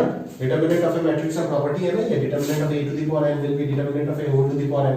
तो यहां से अगर आप ये डिटरमिनेंट तो x है, कोई भी एक रियल नंबर सॉल्व करोगे तो a का वैल्यू क्या मिलेगा, या तो 0 या तो 1 मिलेगा। आप समझ गए यहां से कि आइडेम्पोटेंट मैट्रिक्स का डिटरमिनेंट वैल्यू जो होगा वो हमेशा क्या होगा, या तो 0 या तो 1 होगा। फिर अगर मैं नील पॉटेंट मैट्रिक्स का बात करूं तो नील पॉटेंट मैट्रिक्स क्या आता है, ये आता है ना। तो यहाँ पे दोनों तरफ अगर मैं डिटरमिनेंट ले लेता हूं तो आपको आंसर मिल जाएगा। ये क्या आ जाएगा determinant of a whole to the power p equal to 0। तो determinant of a equal to whole to the power p अगर 0 है तो यहाँ से एक सॉल्यूशन तो पक्का क्या आएगा determinant of a equal to 0 और वही हो जाएगा determinant of a nilpotent matrix. तो determinant of a nilpotent matrix हमेशा क्या हो जाएगा 0 हो जाएगा। क्लियर है क्या, समझ रहे हो ना।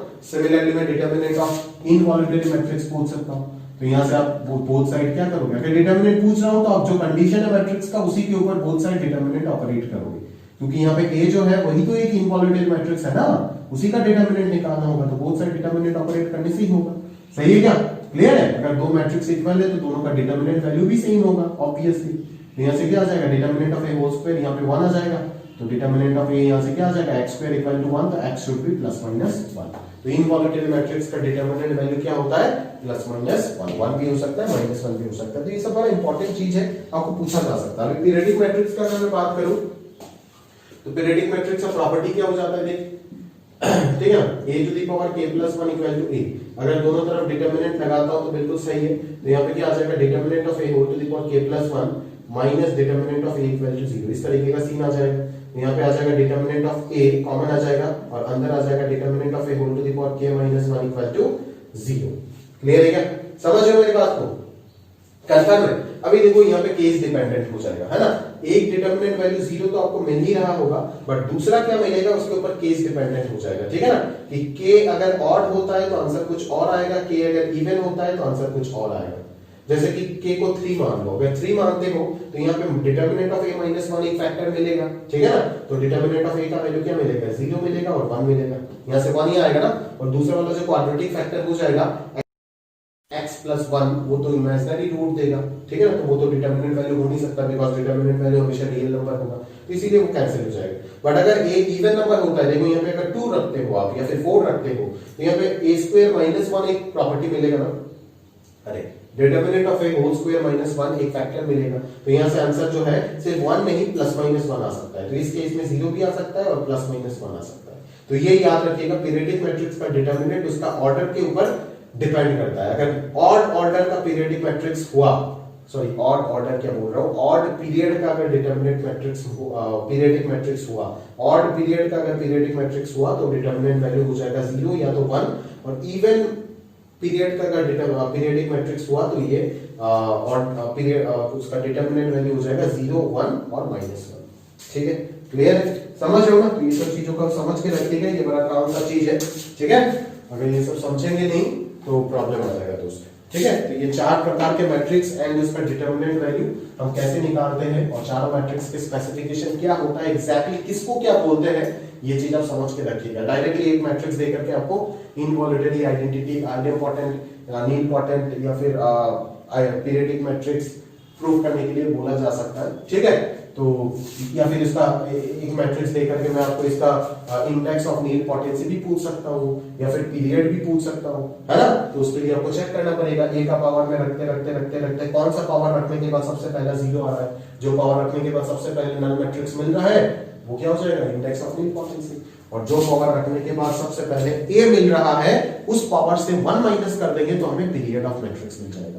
तो पीरियड ऑफ मैट्रिक्स और इंडेक्स ऑफ नीलपोटेंसी भी आपको पूछा जा सकता है, ठीक है। और ये भी पूछा जा सकता है कि आइडेंपोटेंट मैट्रिक्स का पीरियड क्या है, वो हमेशा याद रखिएगा कि a to the power 1 plus 1 equal to a, therefore least value of k क्या हो जाएगा, 1 हो जाएगा और आइडेंपोटेंट मैट्रिक्स का जो पीरियड हो जाएगा वो 1 हो जाएगा। क्लियर है क्या? ठीक है। तो ये काफी इंपॉर्टेंट आर्टिकल है, ये 4 क्लासिफिकेशन ऑफ मैट्रिक्स, ये आपको बहुत अच्छे से समझ आना चाहिए और क्लियर भी होना चाहिए, ठीक है। आगे बढ़ते चलिए।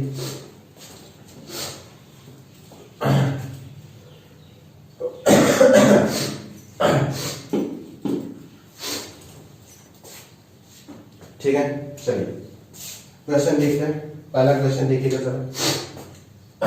पहला क्वेश्चन क्या बोल रहे हैं यहाँ पे, ए एक मैट्रिक्स दे रखा है, ठीक है, 3 4 -2 -3, ये कोई भी एक मैट्रिक्स दे रखा है ए, और आपको निकालने क्या बोला है, आपको निकालने बोला है sigma n is equal to 1 से 100 और trace of a to the power n, trace of a to the power n, ये आपको निकालने बोला है, ठीक है। तो इस चीज को अगर आप निकालने गए तो सबसे पहले क्या करेंगे, ये तो बाद में आप करोगे, मतलब यहाँ पे क्या आएगा, trace of a plus trace of a square plus trace of a cube, ऐसे ही तो आएगा ना। तो यहाँ से तो आप सबसे पहले a स्क्वायर a क्यूब तो आपको निकालना पड़ेगा। तो a स्क्वायर क्या आ रहा है, जरा ध्यान से देखिएगा, ठीक है। a स्क्वायर क्या आ रहा है, 3 4 -2 -3, तो a स्क्वायर क्या आ रहा है देखिए जरा, 9 -8 1 आएगा, 12 -12 0 आएगा, -6 + 6 0 आएगा, -8 + 9 1 आएगा, मतलब a स्क्वायर क्या मिल गया, i मिल गया। बहुत ही अच्छा हुआ, मतलब a जो है वो कैसा मैट्रिक्स है, इनवॉल्यूटरी मैट्रिक्स से पता चल गया। तो a क्यूब जो होगा वो क्या आ जाएगा, a स्क्वायर इंटू a हो जाएगा, ठीक है। a स्क्वायर का वैल्यू i इंटू a क्या आ जाएगा, a आ जाएगा, a क्यूब का वैल्यू a आ जाएगा।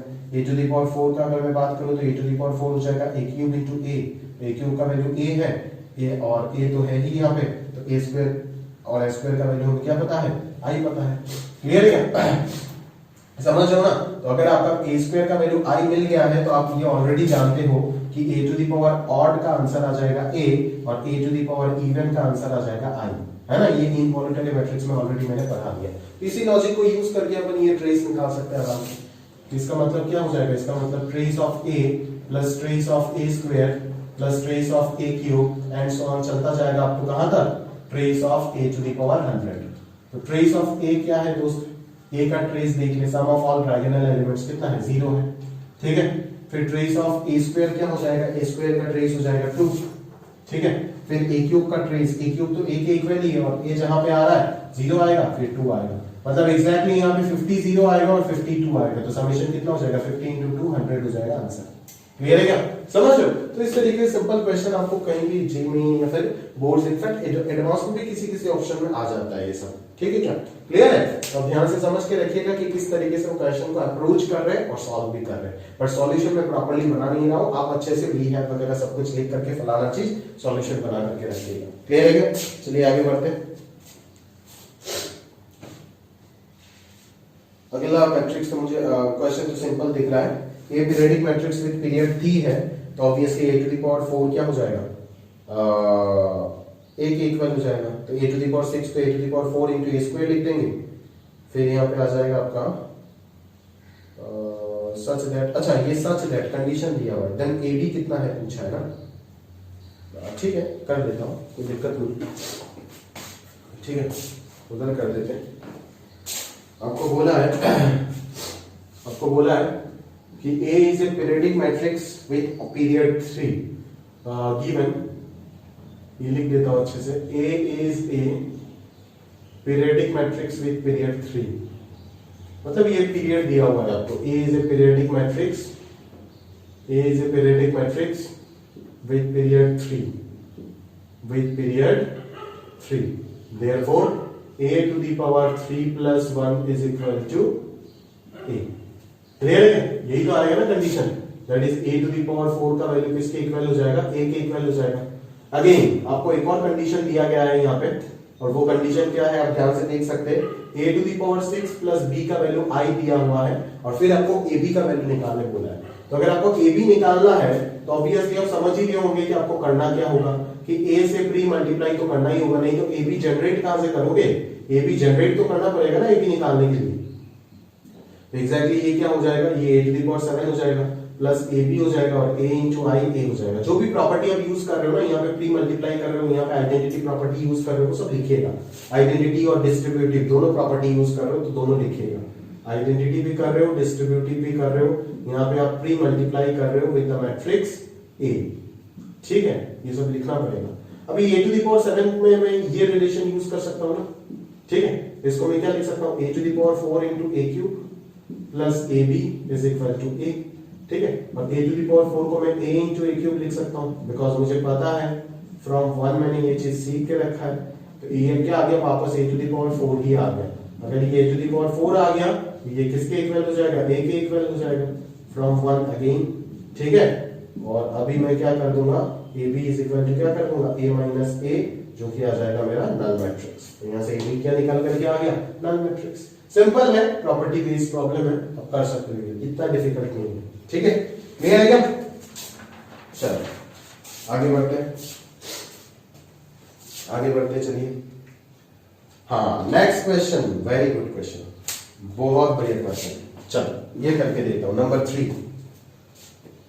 3 करके देता हूं। चलो बहुत अच्छा सवाल है, बहुत अच्छा सवाल, ठीक है। ऐसा एक प्रॉब्लम कर लोगे पूरा classification of matrix he clear हो जाएगा, सही है क्या? क्लियर। चलो 1 और मोर देन 1 ऑप्शन वाले क्वेश्चन है, तो ध्यान से देखिएगा आप, ठीक है क्या?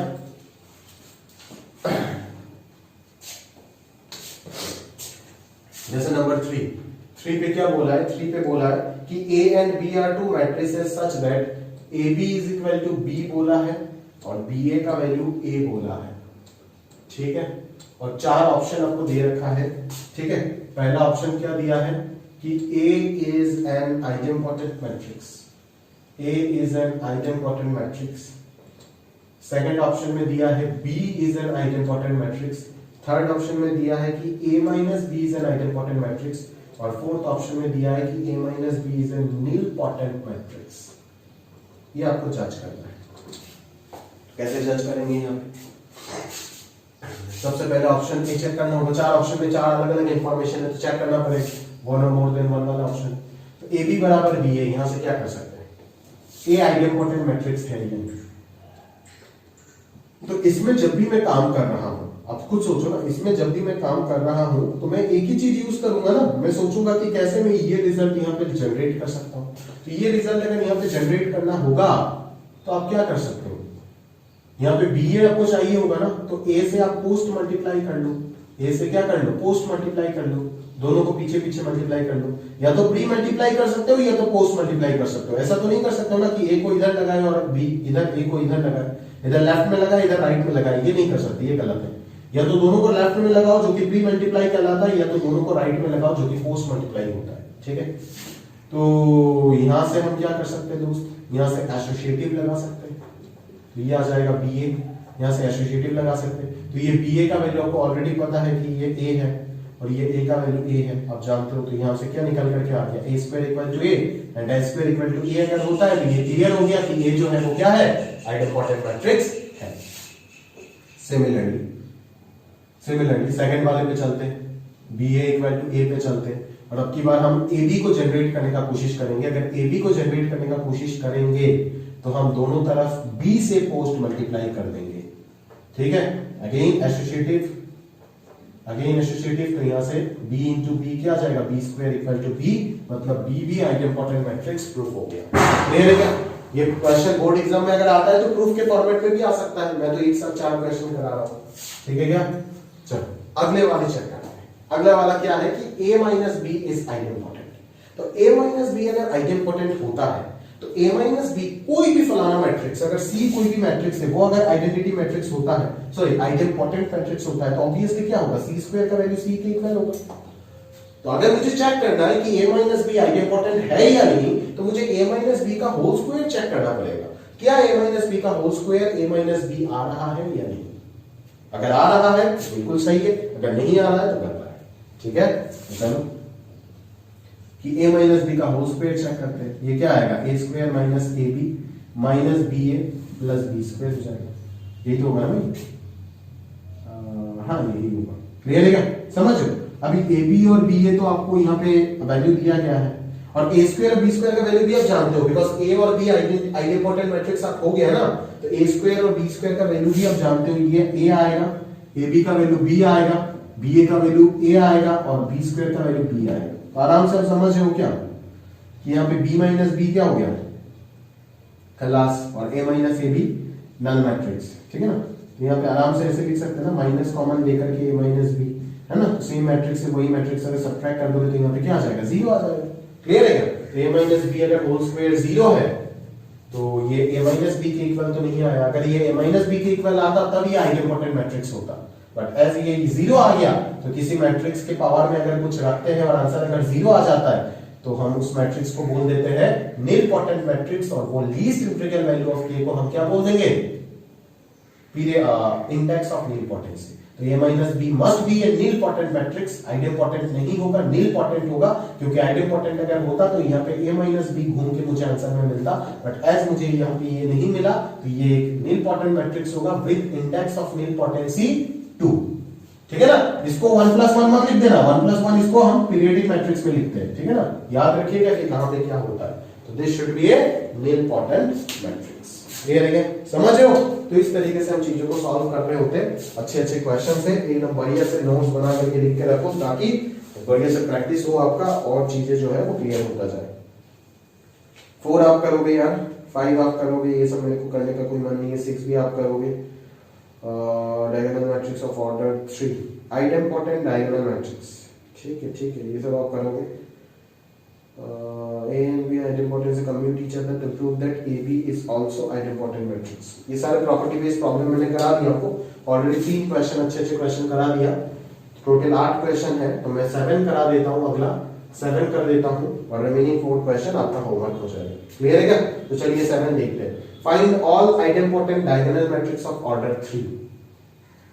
सारे दुनिया कितने ऐसे आइडेम्पोटेंट डायगोनल मैट्रिक्स पॉसिबल हो सकते हैं, है ना?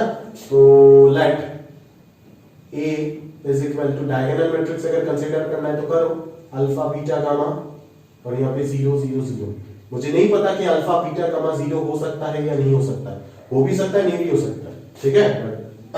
डायगोनल मैट्रिक्स में नॉन डायगोनल एलिमेंट 0 होना necessary. Be any diagonal matrix, be any diagonal matrix. अभी आपको कंडीशन क्या बोला है कि as the matrix A is also क्या मैट्रिक्स बोला है, आइडेम्पोटेंट डायगोनल मैट्रिक्स निकालना है ना, आइडेम्पोटेंट मैट्रिक्स। देयरफॉर क्या निकलेगा यहां से condition, a square must be equal to क्या हो जाएगा, a हो जाएगा। अगर a स्क्वायर a के इक्वल हो जाता है तो कैलकुलेट करो।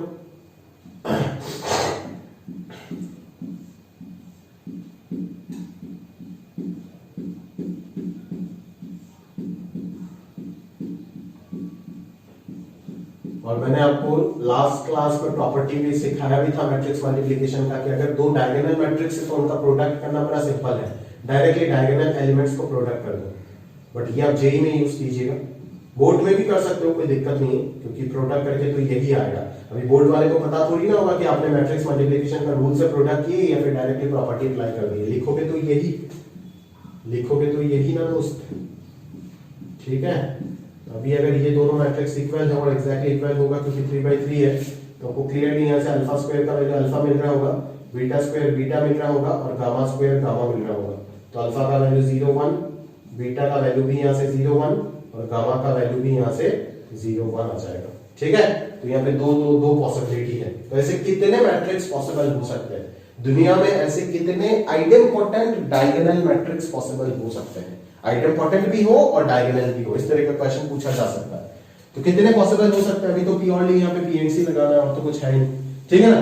अभी अल्फा के पास 2 चॉइस है, बीटा के पास 2 चॉइस है, गामा के पास 2 चॉइस है। तो total number of possible idempotent matrices, total number of possible idempotent matrices must be 2c1 into 2c1 into 2c1। यहाँ पे फिल करने का 2 ऑप्शन है, काम खत्म नहीं हुआ। यहाँ पे भी 2 ऑप्शन है, काम खत्म नहीं हुआ। यहाँ पे भी 2 ऑप्शन है, इसीलिए मल्टीप्लिकेशन है। तो टोटल आइडेम्पोटेंट डायगोनल मैट्रिक्स दुनिया में कितने पॉसिबल होंगे? 8 आइडेम्पोटेंट डायगोनल मैट्रिक्स पॉसिबल होंगे। और वो मैट्रिक्स अपन लिख के भी आपको दिखा सकते हैं। वैसे क्या क्या होगा? एक बार 0 0 0 डालेंगे आप, ठीक है, एक बार 0 0 0 डालेंगे, फिर एक बार आप यहाँ पे 0 0 0 ना डाल के एक चीज को चेंज कर दीजिए, 1 कर दीजिए, ठीक है, फिर इसको 1 कर देना, फिर इसको 1 कर देना, तो इधर 3 काउंट हो जाएगा, इधर 1 काउंट हो गया, ठीक है ना। फिर आप 2 जगह पे 1 कर दीजिए, फिर इसको 1 ना करके आप इन दोनों को 1 कर दीजिए, इसको 0 कर दीजिए, फिर इसको 0 करके इसको 1 कर दीजिए, तो और 3 आ जाएगा। और एक और क्या आ जाएगा कि तीनों को ही आप 1 1 1 कर दीजिए, तो 3 + 3 6 और 1 और एक 7 और एक 8, ठीक है। तो ये तो आप काउंटिंग से कर लिए, ठीक है। बट अगर पीएनसी लगाना चाहते हो तो ऑब्वियसली अगर नंबर ऑफ मैट्रिसेस ज्यादा है तो ऑब्वियसली आप पीएनसी से ही करोगे ये सब, ठीक है ना। तो मैट्रिसेस और पीएनसी को मिक्स करके भी बहुत अच्छे अच्छे क्वेश्चंस बनते हैं और बनाया भी है आईआईटी ने, ठीक है। ये उनका पुराना ट्रेंड था, बट रीसेंट ट्रेंड जो है, रीसेंट प्रीवियस 5 इयर्स में एडवांसमेंट ने यही देखा है कि वो वेक्टर्स और मैट्रिसेस को बहुत ज्यादा मिक्स कर रहे हैं, ठीक है ना। पता नहीं क्यों, बट वेक्टर्स और मैट्रिसेस को वो बहुत ज्यादा मिक्स कर रहे हैं, है ना। ये भी एक रीजन है हम लोग मैट्रिसेस डिटरमिनेंट लास्ट में पढ़ाते हैं आफ्टर वेक्टर 3D, ठीक है, जो कि होना भी चाहिए, बट इस साल को ऐसा नहीं हुआ, मैं मैट्रिसेस पहले पढ़ा दिया। खैर कोई बात नहीं है, अपन एडजस्ट कर देंगे, जो क्वेश्चन है दोनों को मर्ज करते हुए तो अपन वेक्टर में लेंगे, ठीक है, क्लियर है। तो चलिए हम अगला टॉपिक देखते हैं, जो कि हमारा ट्रांसपोज ऑफ मैट्रिक्स। अभी हमारा ट्रांसपोज जो है ये भी एक बहुत ही तगड़ा और इंपॉर्टेंट टॉपिक है ना। इसमें symmetric, skew symmetric, orthogonal matrix, ये सब सारी चीज आपको मिलेगा, ये बहुत ही इंपॉर्टेंट है। और ये अगर आपको समझ नहीं आता है तो आप स्ट्रगल करेंगे, यहाँ से तो क्वेश्चन आएगा ही आएगा, यहाँ से क्वेश्चन आएगा ही आएगा। और इस बार तो सिलेबस रिड्यूस हो गया तो और चांस है, आएगा ही आएगा, ठीक है। तो ट्रांसपोज पूरा टॉपिक खत्म होने के बाद transpose, symmetric, skew symmetric, orthogonal में इसी में इंक्लूड करता हूँ। ये टॉपिक पूरा खत्म होने के बाद हमारा बाकी रहेगा एडजॉइंट, इनवर्स और सिस्टम ऑफ इक्वेशन, फिर कैलिहैमिल्टन थ्योरम वगैरह वो सब है। तो आराम से नेक्स्ट 2 लेक्चर्स के अंदर हमारा कंप्लीट हो जाएगा, ठीक है। आज के लेक्चर छोड़ के और 2 लेक्चर मार लो, आराम से हो जाएगा, क्लियर है, समझ। तो चलिए हम स्टार्ट करते हैं ट्रांसपोज। बीच बीच में जो भी क्वेश्चन में होमवर्क दे रहा हूँ वो जरूर आप करते रहिएगा और उसको कंप्लीट कीजिए, सही है क्या। चलिए स्टार्ट करते हैं ट्रांसपोज। तो चलिए स्टार्ट करते हैं, हमारा अगला टॉपिक है ट्रांसपोज ऑफ अ मैट्रिक्स, ठीक है। Transpose of a matrix, transpose of a matrix, ठीक है, ट्रांसपोज ऑफ अ मैट्रिक्स, सही है। देखो ये क्या है कि एक मैट्रिक्स का, अगर कोई भी एक एग्जांपल लेता हूं मैं, मान लो कि 2 3 4 5 6 7, ठीक है, ये कोई भी एक 2x3 मैट्रिक्स है। तो इसका ट्रांसपोज जब आप लिखोगे, इसको आप a t या फिर a डैश से भी रिप्रेजेंट कर सकते हो, ठीक है। तो इसका ट्रांसपोज हो जाएगा 2 3 4 और 5 6 7। मतलब ट्रांसपोज में होता क्या है कि नंबर ऑफ रोज और कॉलम जो है वो इंटरचेंज हो जाता है, ठीक है ना। दैट इज नंबर ऑफ रोज अगर 2 है तो ट्रांसपोज में ये नंबर ऑफ कॉलम बन जाएगा, और नंबर ऑफ कॉलम अगर यहाँ पे 3 है तो ये ट्रांसपोज में नंबर ऑफ रो बन जाएगा। दैट इज जितने भी रो है उनको आप कॉलम बना दो।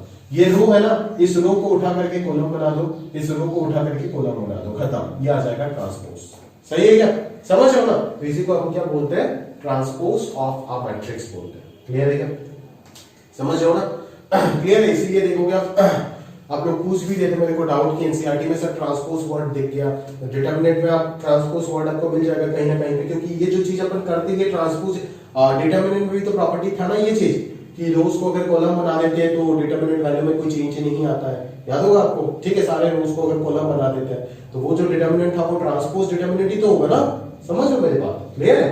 ये ट्रांसपोज क्या होता है, डायरेक्टली नंबर ऑफ रो को नंबर ऑफ कॉलम से रिप्लेस कर देना। दैट इज एक मैट्रिक्स में जो रो है उसको अगर अगले मैट्रिक्स में कॉलम बना दोगे तो वो क्या बन जाएगा, उसी मैट्रिक्स का ट्रांसपोज बन जाएगा, क्लियर है क्या, समझ रहे हो। तो अगर एक मैट्रिक्स का ऑर्डर A है तो उसका ट्रांसपोज का ऑर्डर क्या हो जाएगा, सॉरी, एक मैट्रिक्स का ऑर्डर अगर m/n है तो ट्रांसपोज का ऑर्डर हो जाएगा n/m। डायरेक्टली उल्टा हो जाएगा। ठीक है क्या? तो प्रॉपर्टी देख लेते चलिए ट्रांसपोज का। प्रॉपर्टी क्या कहता है? सबसे पहला प्रॉपर्टी, ट्रांसपोज का ट्रांसपोज करेंगे तो वही मैट्रिक्स वापस आ जाएगा। बिल्कुल सही है। एक बार इस मैट्रिक्स को उल्टा किए, अब अगर इस मैट्रिक्स का वापस मैं ट्रांसपोज लिखने जाऊं तो क्या आ जाएगा हमारे पास? ये जो रो है ये कॉलम बन जाएगा। ठीक है, ये रो सेकंड कॉलम बन जाएगा और थर्ड रो थर्ड कॉलम बनेगा। और ये क्या है एग्जैक्टली ये के इक्वल ही तो है ना। तो ट्रांसपोज का ट्रांसपोज करेंगे तो आपको वही मैट्रिक्स वापस मिल जाएगा। ठीक है, क्लियर है? अच्छा, अगर मैं डिटर्मिनेंट का बात करूं तो ट्रांसपोज का डिटर्मिनेंट और मैट्रिक्स का डिटर्मिनेंट सेम हो जाएगा। क्लियर है क्या? क्योंकि डिटर्मिनेंट का पॉसिबल होगा जब मैट्रिक्स जो होगा तो स्क्वायर मैट्रिक्स होगा, ये जानते ही हो आप। तो अगर स्क्वायर मैट्रिक्स है तो आप ये याद रखो ना, ये आप मतलब याद रखो क्या, याद करो ना कि मैंने पढ़ाया था आपको कि एक प्रॉपर्टी था, पहला प्रॉपर्टी था कि अगर डिटर्मिनेंट में सारे रो को कॉलम बना देते तो डिटर्मिनेंट वैल्यू में कोई चेंजेस नहीं आता है। इसी वजह से हम क्या बोल सकते हैं, ट्रांसपोज का डिटर्मिनेंट और मैट्रिक्स का डिटर्मिनेंट जो होगा वो क्या होगा, एग्जैक्टली सेम हो जाएगा। ठीक है, अगेन अगला प्रॉपर्टी है इस तरीके का चीज है ना, अगर सबका समेशन का ट्रांसपोज आप पूछ रहे हो, ठीक है, और इंडिविजुअल ट्रांसपोज का समेशन कर रहे हो तो ये एग्जैक्टली क्या आएगा, इक्वल आएगा। सही है क्या? ये एग्जैक्टली क्या होगा, इक्वल होगा। दैट इज आप इस दो वेरिएबल के लिए आप ऐसे भी बोल सकते हो a प्लस बी ट्रांसपोज, दो मैट्रिक्स के लिए a transpose plus b transpose के इक्वल होगा। क्लियर है क्या? समझ होगा? तो ये ट्रांसपोज का प्रॉपर्टी है जो आप कर सकते हो। कोई भी दो मैट्रिक्स आप लेकर के सम करके ट्रांसपोज करो और ट्रांसपोज करके सम करो, बात बराबर है। क्योंकि फील ही कर सकते हो आप, दो मैट्रिक्स अगर आप ले लोगे तो आराम से आप फील, जब भी आपको ट्रायल करना है ना या फिर कोई भी चीज चेक करना है तो हमेशा छोटा से छोटा डेटा मैट्रिक्स लीजिएगा, दैट इज 2/2। ठीक है, तो अब दोनों को सम करके फिर यहाँ पे क्या आएगा, a plus P B plus Q, वही अगले वाले पे क्या बन जाएगा, a plus P B plus Q बन जाएगा, ऐसे बन जाएगा। और अगर मैं इसको ट्रांसपोज कर देता तो ये ए बी ऐसे हो जाता, पी क्यू ऐसे हो जाता, तो सम करता तो a प्लस पी और b प्लस क्यू ही तो मिलता ना। ठीक है, तो एग्जैक्टली ये जो चीज है ये वैलिड होगा। ठीक है, अच्छा अभी आता है प्रोडक्ट वाला चीज। ये बड़ा इंपॉर्टेंट प्रॉपर्टी है कि a इंटू बी का अगर होल ट्रांसपोज करता हूं तो वो a ट्रांसपोज b ट्रांसपोज नहीं बनता है, इसके तरह नहीं बनता है, ये उल्टा हो जाता है। ये क्या होता है, b ट्रांसपोज a ट्रांसपोज हो जाता है। सिमिलरली m मैट्रिक्स के लिए मैं क्या बोल सकता हूं, a1 a2 a3 dot dot an का होल ट्रांसपोज अगर करूंगा तो ये क्या आ जाएगा, an ट्रांसपोज इधर an-1 transpose up to a1 transpose, ऐसे उल्टा होना शुरू हो जाएगा। क्लियर है क्या? समझ रहे हो ना? तो इस तरीके से चीजें चलेंगी। और यहाँ पे आप जानते ही हो कि जैसे ये प्रॉपर्टी है, इस प्रॉपर्टी में आप जानते ही हो कि ऐड करना पड़ेगा सबको। अगर ऐड करना है तो ऑर्डर सेम होना पड़ेगा, तो ऑर्डर सेम कब हो पाएगा, है ना, इधर भी ऐड करना पड़ेगा और ट्रांसपोज का भी ऐड करना पड़ेगा। ठीक है, तो अगर मैं सबका ऑर्डर 2/3 लेता हूं, ठीक है ना, तो 2/3 को आप इधर तो ऐड कर सकते हो, कोई दिक्कत नहीं है, बट इधर ये क्या हो जाएगा, 3/2 इस तरीके से हो जाएगा। समझ रहे हो? अब ये जरूर एंश्योर रखना कि ये सारे मैट्रिसेस के ऑर्डर जो है वो एग्जैक्टली सेम है या नहीं। अगर यहाँ पे प्रोडक्ट का कंसेप्ट आ जाता तो सम और प्रोडक्ट दोनों को डिफाइन होने के लिए ऑर्डर सिर्फ सेम ही नहीं होना पड़ता, साथों साथ इसको स्क्वायर मैट्रिक्स भी होना पड़ जाता। क्लियर है क्या? समझ रहे हो? तो यहाँ पे स्क्वायर मैट्रिक्स का कोई कंडीशन नहीं आएगा क्योंकि यहाँ पे प्रोडक्ट का कोई चीज है नहीं, सिर्फ समेशन है, तो यहाँ पे सिर्फ समेशन का कंसेप्ट आएगा। दैट इज आपका ऑर्डर सेम होना नेसेसरी है, बट स्क्वायर मैट्रिक्स होना पड़ेगा सबको, ऐसा कोई जरूरी नहीं है। क्लियर है क्या? समझ रहे हो ना? बट अगर मैं इस केस में आपको ध्यान से देखूं, इस केस में आप देखोगे कि ये सबका ऑर्डर जो है वो क्या होना चाहिए, इस तरीके से अरेंज होना चाहिए ताकि this matrix are conformable for multiplication. ऐसे ऑर्डर होना चाहिए ताकि इनको अपन मल्टीप्लाई कर पाए। समझ में आ रहा है? क्लियर है? बस वही कंडीशन हो जाएगा। सही है ना? और कोई ऑर्डर में तो कंडीशन बोल नहीं सकते ना कि सबका सेम होना पड़ेगा, क्योंकि a इंटू बी अगर ये 2/3 है, ये 3/2 होना पड़ेगा, तो दोनों का सेम बोल के तो कोई फायदा नहीं होगा। और अगर ये प्रोडक्ट के साथ साथ समेशन भी आता है यहाँ पे, तो मुझे क्या बोलना पड़ता है कि सबको स्क्वायर मैट्रिक्स भी होना पड़ेगा और ऑर्डर भी सेम होना पड़ेगा। क्लियर है क्या? समझ रहे हो? अच्छा, एक और प्रॉपर्टी है, देखो एक और प्रॉपर्टी है ट्रांसपोज का कि a⁴n का होल ट्रांसपोज अगर मैं करता हूं, या तो पहले मैंने ट्रांसपोज कर लिया फिर मैंने पावर में n किया, तो दोनों चीज एग्जैक्टली क्या होगा, सेम होगा। अब कोई भी एक एग्जांपल लेकर के थोड़ा सा देर अच्छे से सोचिएगा, इस तरीके से आपको मालूम पड़ जाएगा। समझ में आ रहा है ना? पहले मैंने एम मैट्रिक्स को प्रोडक्ट किया, जो आंसर आया उसका ट्रांसपोज कर रहा हूं, या तो पहले ट्रांसपोज कर रहा हूं फिर टू द पावर m कर रहा हूं, दोनों चीज क्या है, एग्जैक्टली बराबर है, उसमें कोई दिक्कत है नहीं। क्लियर है क्या? समझ रहे हो मेरी बात? चलो आगे बढ़ते हैं, आगे बढ़ते हैं। नेक्स्ट प्रॉपर्टी आपको देखना होगा कि ट्रेस ऑफ ए ट्रांसपोज और ट्रेस ऑफ ए बराबर होगा। बिल्कुल सही, क्योंकि डायगोनल एलिमेंट्स में तो कोई चेंजेस नहीं आ रहा है ना। ट्रांसपोज अगर आप कर रहे हो तो डायगोनल एलिमेंट्स तो फिक्स है, उसमें तो कोई दिक्कत नहीं है। ऑब्वियसली ट्रेस एग्जिस्ट करने के लिए इसको स्क्वायर मैट्रिक्स तो होना ही पड़ेगा, इधर भी इसको स्क्वायर मैट्रिक्स होना पड़ेगा, इधर भी इसको स्क्वायर मैट्रिक्स होना पड़ेगा, दोनों जगह पे ये स्क्वायर मैट्रिक्स होना ही पड़ेगा, है ना? अदरवाइज तो पॉसिबल होगा नहीं, ट्रेस तो एग्जिस्ट ही नहीं करेगा ना, नहीं तो डायगोनल बनेगा नहीं तो ट्रेस कहां से आएगा? ठीक है, यहाँ पे भी इसको स्क्वायर मैट्रिक्स होना पड़ेगा। ठीक है, तो ये दोनों प्रॉपर्टी स्क्वायर मैट्रिक्स के लिए ही वैलिड होता है। तो डायगोनल एलिमेंट्स का समेशन ही आता है दोनों जगह पे, और ट्रेस किसी ट्रांसपोज ऑफ अ मैट्रिक्स जो होता है उसका, मतलब अगर कोई भी स्क्वायर मैट्रिक्स है आपके पास, ठीक है ना, ऐसे डायगोनल, तो डायगोनल तो चेंज नहीं होगा ना, सिर्फ ए आई जे जो है वो ए जे आई बन जाएंगे। ठीक है ना, समझ रहे हो ना? और इधर वाले एलिमेंट्स इधर वाला बन जाएगा, बट डायगोनल तो सेम ही रहता है। क्लियर है क्या? आप करके देख लीजिए भाई, 1 2 3 4 5 6 7 8 9। ठीक है, इसको आप ट्रांसपोज लिख के देखिए, 1 2 3 4 5 6 7 8 9। डायगोनल चेंज हुआ क्या? 159 वही रहा। ठीक है ना? डायगोनल अगर चेंज नहीं हो रहा है तो ट्रेस चेंज होगा क्या? नहीं होगा। तो ट्रांसपोज का ट्रेस और मैट्रिक्स का ट्रेस एक ही है। फिर अगला प्रॉपर्टी है, लास्ट प्रॉपर्टी, k इंटू ए का होल ट्रांसपोज जो होगा वो obviously k into A transpose के इक्वल हो जाएगा। ठीक है, अगर मैं यहाँ पे किसी स्केलर से मल्टीप्लाई कर रहा हूँ सबको, फिर ट्रांसपोज लिख रहा हूँ, फिर वही स्केलर बाहर आ जाएगा, कॉमन आ जाएगा। यहाँ पे सबको मैंने 2 से प्रोडक्ट कर दिया, देखो, फिर उसका ट्रांसपोज लिखा। ठीक है ना, तो यहाँ से भी ये हर जगह पे 2 2 मल्टीप्लिकेशन में रहेगा ना, वही 2 कॉमन आ जाएगा, तो डायरेक्टली k जो है वो बाहर आ जाएगा। क्लियर है क्या? तो यहाँ पे आप फालतू में इन सब k to the power n मत लगा दीजिएगा। ठीक है ना, कहाँ पे क्या लगता है वो आपको पता होना चाहिए। k to the power n तभी होता है जब यहाँ पे ट्रांसपोज ना आकर के डिटर्मिनेंट आता है। क्लियर है क्या? अगर मैं दोनों साइड डिटर्मिनेंट कर देता हूं तब तो यहाँ पे k to the power n into determinant of a transpose हो जाएगा, बट जब तक डिटर्मिनेंट नहीं आएगा तब तक ये सिर्फ k बाहर आएगा। लॉजिक आपके पास क्लियरली आपको दिख रहा है। क्लियर है क्या? समझ रहे हो? तो नेक्स्ट टॉपिक है हमारा ऑर्थोगोनल मैट्रिक्स। ठीक है, अभी एक मैट्रिक्स को हम ऑर्थोगोनल का बोलते हैं, जरा ध्यान से देखो, बड़ा इंपॉर्टेंट चीज है।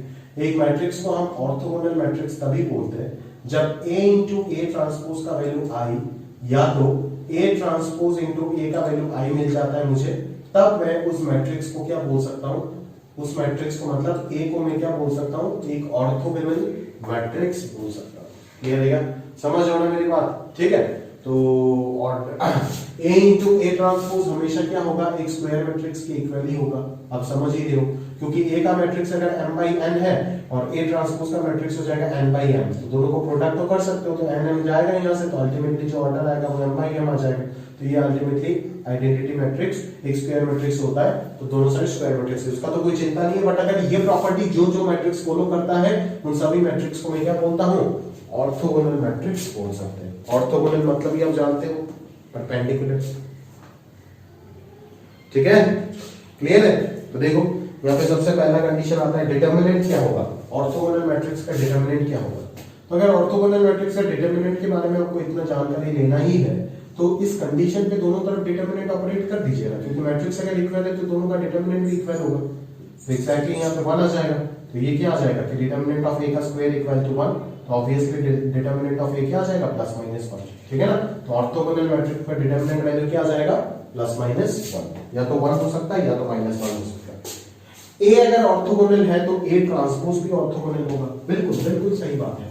कैसे कि अगर a into A transpose i है तो मैं a को तो ऐसे लिख सकता हूं ना, a ट्रांसपोज का whole transpose into A transpose equal to i।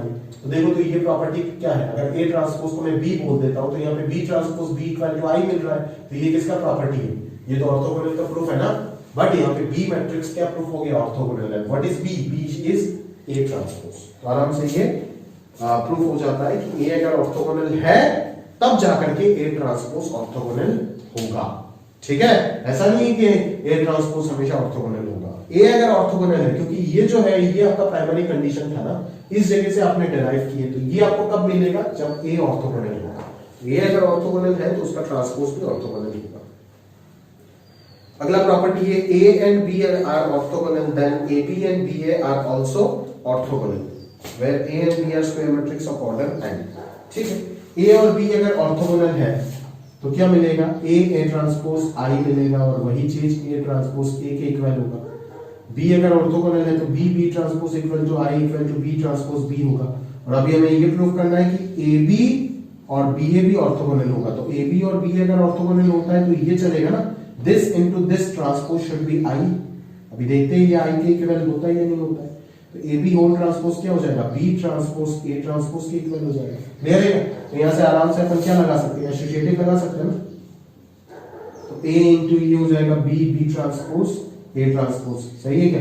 तो ये कितना आ जाएगा, बी ट्रांसपोज हो जाएगा और यहाँ पे क्या आएगा, ए ट्रांसपोज आ जाएगा। तो बी ट्रांसपोज का वैल्यू क्या हो जाएगा, आई हो जाएगा। तो ये कितना आ रहा है, ए आई इंटू ए ट्रांसपोज। तो आई के साथ कोई भी मैट्रिक्स प्रोडक्ट करने से तो वही मैट्रिक्स आता है। तो ए ट्रांसपोज आया है। What is the value of A transpose, I है। तो आराम से this into this transpose I मिल गया। तो ऑब्वियसली ए बी भी क्या हो जाएगा, ऑर्थोगोनल। सिमिलरली अब B A into B A transpose भी प्रूव कीजिएगा, क्या आएगा, आई आएगा। तो आपको प्रूव हो जाता है कि ए और बी अगर ऑर्थोगोनल है तो ए बी और बी ए दोनों ही ऑर्थोगोनल होगा। क्लियर है क्या? दोनों के दोनों क्या होंगे, ऑर्थोगोनल होंगे। समझ आता है ना? क्लियर है? चलो फिर ये बड़ा इंपॉर्टेंट प्रॉपर्टी है, देखो है ना, ये बहुत सारे क्वेश्चन में इसकी प्रॉपर्टी के ऊपर बेस करके बहुत क्वेश्चन बनता है। अगर a1 b1 c1 a2 b2 c2 और a3 b3 c3 से बना हुआ कोई भी मैट्रिक्स अगर ऑर्थोगोनल है तो क्या होगा, देखो। तो कंडीशंस निकाल सकते हैं यहां से बहुत सारे। तो अगर ये ऑर्थोगोनल है तो दिस इनटू इसका ट्रांसपोज आई के इक्वल होगा। तो इसका ट्रांसपोज मैं लिख देता हूं, ठीक है ना। इसका ट्रांसपोज कुछ ऐसे आएगा, समझ रहे हो? ठीक है, वो आई के इक्वल हो जाएगा। क्लियर है? आई ऑफ ऑर्डर 3 लिख दो, 1 0 0 0 1 0 0 0 1। यहाँ पे अगर ऑर्डर n क्रॉस n होता है तो यहाँ पे आई ऑफ ऑर्डर n लिखेंगे। तो इन दोनों को प्रोडक्ट करके क्या मिलेगा, a1 square plus b1 square, a1 square plus b1 square plus c1 square, फिर a2 square plus b2 square plus c2 square. Diagonal की बात कर रहा हूं। और इधर मिलेगा a3 square plus b3 square plus c3 square. तो डायगोनल एलिमेंट्स में ये रिलेशन आपको मिला ना, ये बड़ा एक इंपॉर्टेंट रिलेशन हो गया। ठीक है, क्वेश्चन वगैरह करने के वक्त यूज होता है। ठीक है, तो ये याद रख लीजिएगा। और बाकी जगह में प्रोडक्ट करके देखोगे कि अदर जो नॉन डायगोनल एलिमेंट्स है वो तो सारे के सारे जीरो है ना। तो उधर अगर आप इक्वेट करोगे तो आपको क्या मिलेगा, आपको मिल जाएगा ये जो रिलेशन था, क्या था, a1 a2। हाँ, a1 a2 plus b1 b2 plus c1 c2, या फिर a1 a3 plus b1 b3 plus c1 c3, या फिर a2 a3 plus b2 b3 plus c2 c3। ये डेफिनेटली क्या आएगा, जीरो आएगा। क्लियर है? समझ लो ना मेरी बात। तो ये डेफिनेटली क्या होगा, जीरो होगा। सही है? क्लियर है? तो ये आराम से आपका आ जाना चाहिए, यहां से इक्वेट करके आ जाएगा। इस कंडीशन के ऊपर बेस करके क्वेश्चन वगैरह होता है, शीट में है, आप कीजिएगा। ठीक है, डिस्कशन तो होगा ही। नंबर 4 जो प्रॉपर्टी था, अच्छा मिस हो गया, ये बड़ा इंपॉर्टेंट है। देखो ये आपको आना चाहिए। ठीक है, यहां पे वेक्टर का कंसेप्ट आता है। रोज और column of A 3x3 orthogonal matrix, क्योंकि वेक्टर स्पेस में अपन पढ़ते हैं ना 3 डायमेंशन में, इसीलिए 3x3 ऑर्थोगोनल मैट्रिक्स ले रहे हैं। Can be treated as component of 3 mutually perpendicular vectors. Clear है क्या? Component of 3 mutually perpendicular vectors. अगर ये कोई भी एक ऑर्थोगोनल मैट्रिक्स है तो इसका रो या फिर कॉलम जो है उनको मैं क्या ट्रीट कर सकता हूं, component of 3 mutually perpendicular vector में ट्रीट कर सकता हूं। बोले कैसे, कि अगर मैं एक वेक्टर v1 फॉर्मेशन करता हूं with the help of row 1 तो क्या मिलेगा, a1 i cap plus b1 j cap plus c1 k cap. अगर मैं एक और वेक्टर बनाता हूं v2 with the help of row 2 तो आपको क्या मिलेगा, a2 i cap plus b2 j cap plus c2 k cap. और v3 वेक्टर क्या मिलेगा, definitely a3 i cap plus b3 j cap plus c3 k cap. सही है क्या? क्लियर है? तब देखो यहाँ पे a1 a2 plus b1 b2 plus c1 c2 आपको जीरो मिल गया। मतलब क्या कि v1 डॉट v2 जो है वो क्या आ गया, जीरो आ गया। और वही चीज v2 डॉट v3 के इक्वल है और वही चीज v3 डॉट v1 के इक्वल। ये मैंने पढ़ाया नहीं डॉट प्रोडक्ट अभी भी, बट एज फिजिक्स का थोड़ा बहुत नॉलेज आपको तो होगा ही। डॉट प्रोडक्ट निकालना अगर अभी तक नहीं आता है तो क्या पढ़े हो फिजिक्स। ठीक है, तो इसके मदद से आप बोल सकते हो ना कि अगर दो वेक्टर का डॉट प्रोडक्ट जीरो है तो दोनों वेक्टर क्या होगा, म्यूचुअली परपेंडिकुलर वेक्टर होगा। ठीक है, तो ये सारे के सारे पेयर वाइज परपेंडिकुलर वेक्टर हो जाएंगे। ठीक है, तो एक ऑर्थोगोनल मैट्रिक्स, इससे भी आप समझ सकते हो कि क्यों इसका नाम ऑर्थोगोनल आया। समझ रहे हो ना, इस कंसेप्ट से भी आप समझ सकते हो। ठीक है, तो अगर ये एक ऑर्थोगोनल मैट्रिक्स है तो, और इन तीनों रो को अगर मैं तीन वेक्टर की तरह ट्रीट करता हूं तो डेफिनेटली ये तीनों वेक्टर म्यूचुअली परपेंडिकुलर वेक्टर्स होंगे। क्लियर है क्या? अगर ये ऑर्थोगोनल मैट्रिक्स है तो अभी, हमेशा नहीं। अभी हम आता है हमारे पास अगला प्रॉपर्टी, और ये बड़ा इंपॉर्टेंट कंसेप्ट है क्या, symmetric and skew symmetric matrix क्या है। मैंने डिटरमिनेंट में ऑलरेडी आपको पढ़ा दिया कि symmetric and skew symmetric determinant क्या है। जो symmetric and skew symmetric determinant मैंने आपको पढ़ाया था, सेम लॉजिक से आप symmetric and skew symmetric matrix को भी डिफाइन कर सकते हो। उसमें कोई अलग सा चीज नहीं आएगा। सही है क्या? कोई अलग सा चीज इसमें नहीं आने वाला है, वही चीज आएगा जो आपको पहले बताया गया था। दैट इज, देखो सिमेट्रिक डिटरमिनेंट में आपने ये पढ़े थे कि ए आई जे इक्वल टू ए जे आई। आपको अगर याद होगा तो आप कर सकते हो, है ना, कि डिटरमिनेंट वैल्यू में यहाँ पे जो पोजीशन होता है यहाँ पे सेम होता है, यहाँ पे जो आता है यहाँ पे वही आता है, और यहाँ पे जो आता है यहाँ पे वही आता है। और डायगोनल एलिमेंट्स का बात तो छोड़ दो, वो तो कुछ भी हो सकता है। ठीक है, तो ये था सिमेट्रिक टाइप डिटरमिनेंट। ठीक है, तो सिमिलरली अगर मैं बोलूं कि डायगोनल एलिमेंट्स में कोई फर्क नहीं पड़ता है, बस ये एलिमेंट सेम होना चाहिए, मतलब आप इनडायरेक्टली क्या बोल रहे हो कि एक मैट्रिक्स और उसका ट्रांसपोज सेम हो जाना। अगर एक मैट्रिक्स और उसका ट्रांसपोज सेम हो जाता है तभी तो ये सारे एलिमेंट सेम होंगे ना। क्लियर है? तो this is the condition for the matrix to be symmetric. सही है क्या? क्लियर है? और अगर एक मैट्रिक्स को स्क्यू सिमेट्रिक होना है तो उसको क्या होना पड़ेगा, ए ट्रांसपोज को ए के इक्वल ना होकर के माइनस ए के इक्वल होना पड़ेगा। ठीक है, तब जाकर के डायगोनल एलिमेंट जो है वो क्या था, स्क्यू सिमेट्रिक का डिटरमिनेंट में डायगोनल एलिमेंट 0 था ना, और इधर जो था ए अगर है तो इधर माइनस ए, इधर बी है तो इधर माइनस बी, इधर सी है तो इधर माइनस सी। तो यहाँ पे आराम से आप प्रूव कर सकते हो ये चीज। ए कोई भी एक मैट्रिक्स ले लो, ए कोई भी एक मैट्रिक्स ले लो 3x3, है ना, मान लो A11 A12 A13 A21 A22 A23 A31 A32 A33, ये कोई भी एक मैट्रिक्स ले लिया। अगर ये मैट्रिक्स क्यू सिमेट्रिक है तो ये प्रॉपर्टी फॉलो करेगा। ये प्रॉपर्टी मतलब A11 A12 A13 इधर आ जाएगा, A21 A22 A23 इधर आ जाएगा, और A31 A32 A33 इधर आ जाएगा।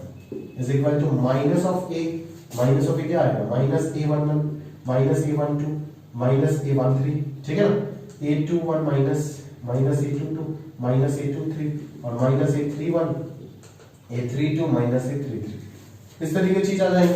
तो A11 किसके इक्वल हो गया, माइनस A11 के इक्वल हो गया, तो ट्वाइस A11 क्या हो गया, 0 हो गया, ट्वाइस A22 भी 0 हो गया, और ट्वाइस A33 भी 0 हो गया। तो यहां से प्रूफ हो जाता है कि diagonal elements Q symmetric matrix और डिटरमिनेंट में उसमें क्या आएगा, 0 आएगा।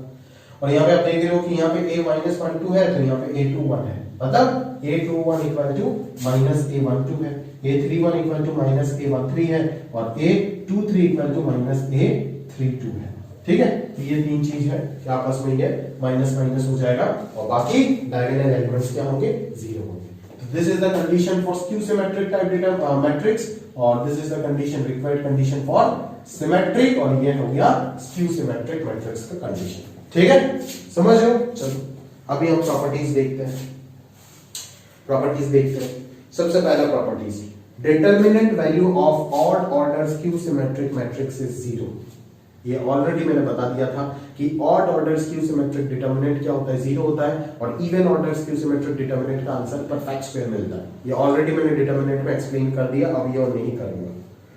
अगला प्रॉपर्टी क्या आ रहा है, maximum number of distinct entries in any symmetric matrix.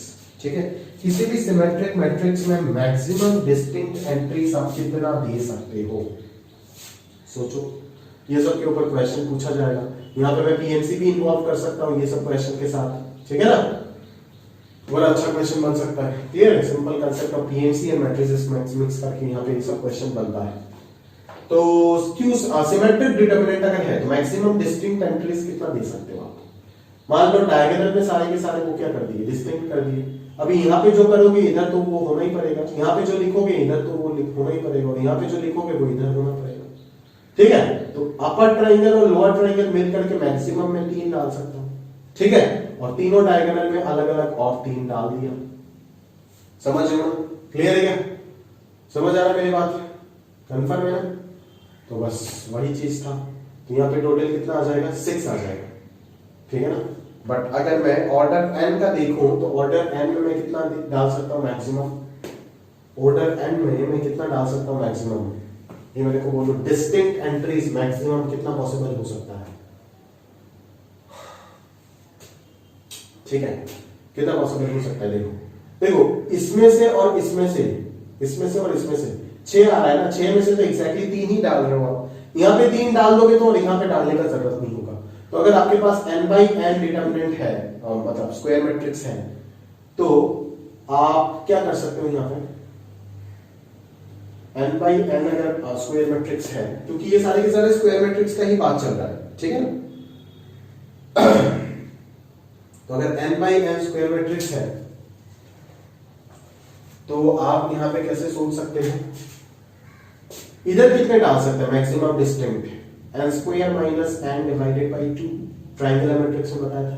और इधर अगर डाल दिए तो इधर डालने का जरूरत नहीं, क्योंकि अगर सिमेट्रिक डिटरमिनेंट है तो इधर जो आएगा इधर भी एग्जैक्टली वही आएगा, पोजीशन अलग अलग होगा बट वही आ जाएगा। और प्लस में अगर डालना है तो मैक्सिमम डिस्टिंक्ट एंट्रीज डायगोनल में डाल सकते हो। तो n बाई n का अगर ऑर्डर है तो मैक्सिमम डिस्टिंक्ट कितना हो जाएगा, n हो जाएगा। क्लियर है क्या।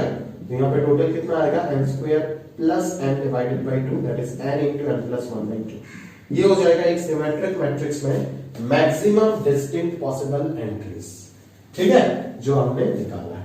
इधर वाला n square minus n by 2 उधर डालने का जरूरत ही नहीं है और बस डायगोनल में डाल दो। मैक्सिमम डिस्टिंक्ट कितना डाल सकते हो वो सोच लो। अगर ये सिमेट्रिक है तो इधर डालोगे तो इधर डालना नहीं पड़ेगा ना, इधर जो आएगा इधर वही आएगा। a12 equal to a21, a23 equal to a32, मतलब अब पता है ना ऑलरेडी आपको a transpose equal to a होता है। तो क्या होता है, नॉन डायगोनल एलिमेंट्स एक दूसरे का सिमिलर हो जाता है, सेम हो जाता है। तो ये हो गया चीज, ठीक है क्या। तो ये चीज आपको समझना पड़ेगा दोस्त, ठीक है। देखो अगर मैं बोलूं ना आपको सिमेट्रिक मैट्रिक्स का बात, तो सिमेट्रिक मैट्रिक्स हमेशा स्क्वायर मैट्रिक्स ही होगा। इस चीज को समझो अच्छे से, क्यों, क्योंकि अगर a का ऑर्डर m बाई n होता है तो a ट्रांसपोज हो जाएगा n बाई n। तो ये दोनों इक्वल कैसे होगा, इक्वल में होने के लिए तो ऑर्डर सेम होना पड़ता है ना। तो ये तभी है ना इक्वल हो पाएगा अगर ये n बाई n हुआ तो ये भी n बाई n हो जाएगा, मतलब ये a स्क्वायर मैट्रिक्स होना पड़ेगा। समझो मेरी बात, क्लियर है। तो सिमेट्रिक स्क्यू सिमेट्रिक दोनों केस में मैट्रिसेस को हमेशा क्या होना पड़ता है, स्क्वायर मैट्रिक्स होना पड़ता है। ये तो कंफर्म है, ये आप नोट करके रख देना दोस्तों, क्लियर है क्या।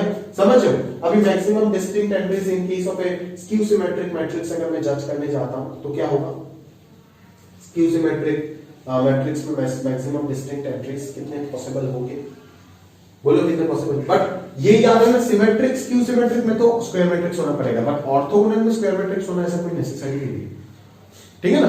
क्योंकि a अगर 2/3 है, a ट्रांसपोज 3/2 है, तो अल्टीमेटली ये स्क्वायर मैट्रिक्स आएगा। बट a तो स्क्वायर मैट्रिक्स नहीं है ना। Orthogonal matrix may or may not be square matrix, but symmetric and skew symmetric both matrices should be a square matrix, otherwise वो symmetric skew symmetric हो ही नहीं पाएगा, ठीक है ना। नहीं तो आप डिटरमिनेंट में कैसे पढ़ते हो, symmetric skew symmetric determinant, determinant तो उसी का पढ़ा जाता है ना जो स्क्वायर मैट्रिक्स होता है, क्लियर है। अच्छा स्क्यू सिमेट्रिक में कितने डाल सकते हैं मैक्सिमम, सोचो तो सर स्क्यू सिमेट्रिक में कितने डाल सकते हैं। बच्चा यहाँ पे गलती क्या करता है जानते हो क्या, बच्चा यहाँ पे अगर 3 डालते हैं तो यहाँ पे -3, यहाँ पे 4 तो यहाँ पे -4, यहाँ पे 5 तो यहाँ पे -5। बच्चे लोग यहाँ पे इन दोनों को सेम मान लेते हैं, पर हकीकत में ये दोनों क्या है, अलग अलग है ना दोस्त, ये दोनों है क्या, ये दोनों तो अलग अलग है। तो सिमेट्रिक स्क्यू सिमेट्रिक में मैक्सिमम डिस्टिंक्ट कितने डाल सकते हैं, ठीक है ना, मैक्सिमम डिस्टिंक्ट एलिमेंट्स कितने डाल सकते हो। डायगोनल तो 0 0 आएगा ना सबके सब, ठीक है। तो मैक्सिमम डिस्टिंक्ट क्या डाल सकते हो आप, इधर और इधर तो सारे के सारे अलग अलग डाल ही सकते हैं ना। इधर जो डालेंगे इसका नेगेटिव इधर हो जाएगा, है ना। तो नॉन डायगोनल एलिमेंट्स टोटल सब के सब अलग अलग हो सकते हैं, सारे नॉन डायगोनल एलिमेंट्स अलग अलग हो सकते हैं इन स्क्यू सिमेट्रिक डिटरमिनेंट। और मैं मैक्सिमम के बारे में सोच रहा हूं तो n स्क्वायर माइनस n ले लिया, because n square minus n is the total number of non diagonal elements in N E square matrix of order n, ठीक है। और यहां से मैं क्या करूंगा, प्लस में n तो नहीं कर सकता क्योंकि ये सारे के सारे डायगोनल एलिमेंट सेम होगा, एक ही डायगोनल एलिमेंट के इक्वल होगा, वो कौन होगा, 0। तो अगर मैं इधर सब के सब नॉन जीरो रखा तो इधर मैं 0 ले सकता हूं। तो मैक्सिमम के बारे में सोच रहा हूं तो इधर मैं 0 लूंगा और इधर n नहीं आएगा 1 आएगा, ठीक है, तो this is the maximum number of distinct S entries in any skew symmetric matrix and this is the maximum number of distinct entries in any symmetric matrix of order n। Clear है क्या? ये सब बहुत अच्छे से आपको समझ में आना चाहिए। क्लियर है क्या?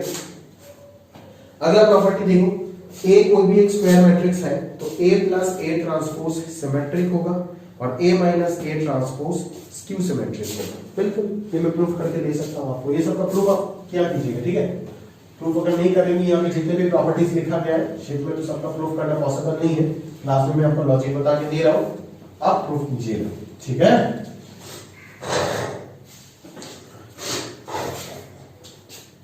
देखो, A कोई भी एक स्क्वायर मैट्रिक्स है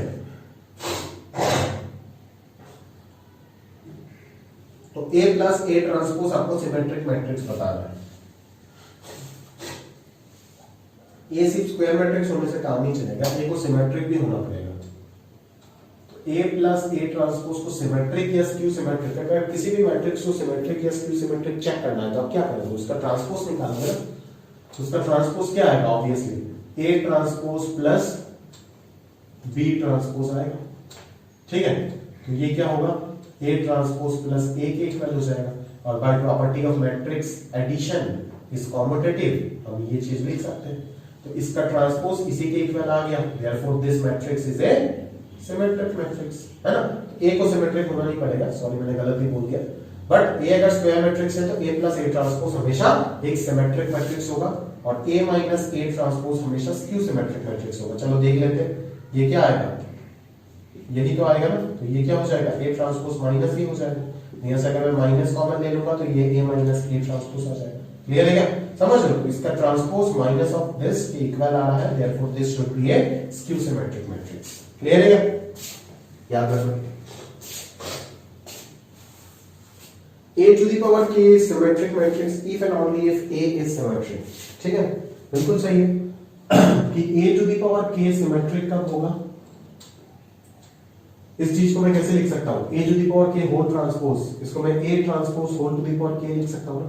अभी अगर A ट्रांसपोज को मैं A लिख पाया तभी तो ये इसके इक्वल आएगा ना, और मैं क्या बोल पाऊंगा कि A to the power k symmetric है। तो A to the power k symmetric कब होगा? जब A जो है वो क्या होगा? सिमेट्रिक होगा। A अगर सिमेट्रिक नहीं होता है तो A to the power k भी कभी सिमेट्रिक नहीं हो पाएगा, क्योंकि मैं A ट्रांसपोज को A नहीं लिख पाऊंगा ना। समझ रहे हो ना? ये सब मतलब वाइस वर्सा भी ट्रू है, कन्वर्सली भी ट्रू होगा। फिर A अगर स्क्यू सिमेट्रिक होता है तो A to the power k के ऊपर सवाल आ जाएगा। देखो, तब अगर मैं A to the power k का ट्रांसपोज चेक किया तो ये A transpose whole to the power k हो जाएगा। अभी अगर A स्क्यू सिमेट्रिक होता है तो ये डिपेंड कर जाएगा ना कि अगर k पॉजिटिव होता है तो minus to the power positive, sorry k अगर इवन होता है, यहाँ पे केस बनेगा ना, k अगर इवन होता है तब तो ये A to the power k के ही इक्वल आएगा, और अगर k ऑड हो जाता है तो ये minus to the power odd minus A to the power k हो जाएगा। ठीक है, तो A to the power k whole transpose A to the power k के अगर इक्वल हो जाता है तो हम इसको क्या बोलेंगे? इस केस में सिमेट्रिक बोल देंगे, और इस केस में इसको क्या बोलेंगे? स्क्यू सिमेट्रिक बोल देंगे।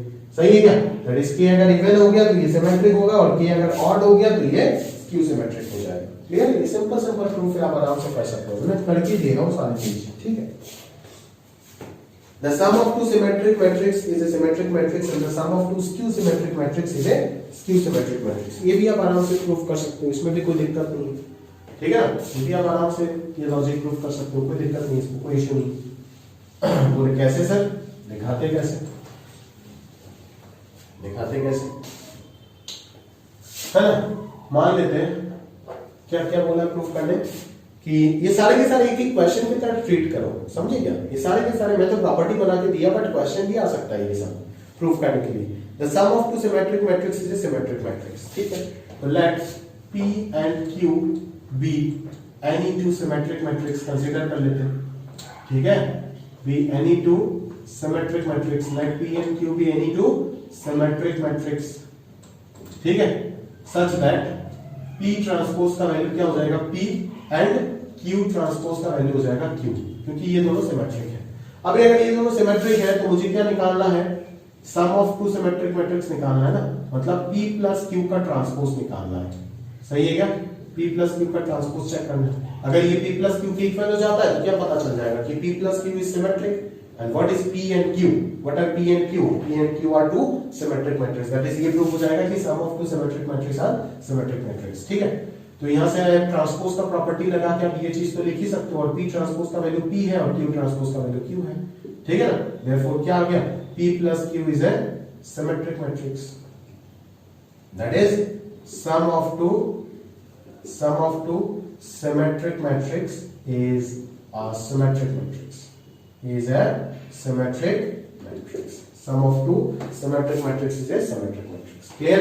Similarly, अगर ये skew symmetric होता है तो क्या होगा? P ट्रांसपोज माइनस P हो जाएगा और Q ट्रांसपोज माइनस Q हो जाएगा. क्लियर है क्या? समझ रहे हो मेरी बात?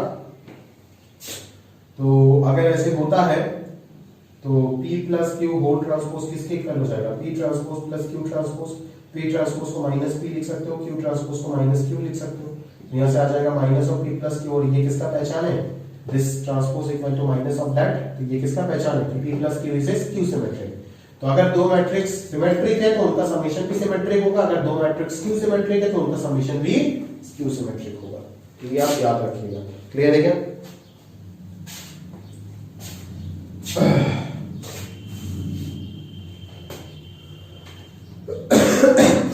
ये सब चीज अभी आप प्रॉपर्टी नंबर 6 और मैं आपके ऊपर छोड़ रहा हूं, ये आप जज कीजिएगा.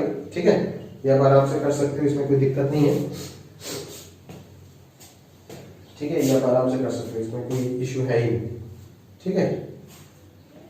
सब आराम से कर लोगे आप. ठीक है? अगर कोई डाउट होता है प्रॉपर्टी 6 में बहुत सारे पार्ट्स है, ठीक है ना, आप पूछिएगा. ये सारे एक एक पार्ट आप प्रूफ करने का कोशिश कीजिएगा. मैं बार बार बोल रहा हूँ, एक पेज लेकर के पूरा लिखा गया है प्रॉपर्टी 6. ठीक है?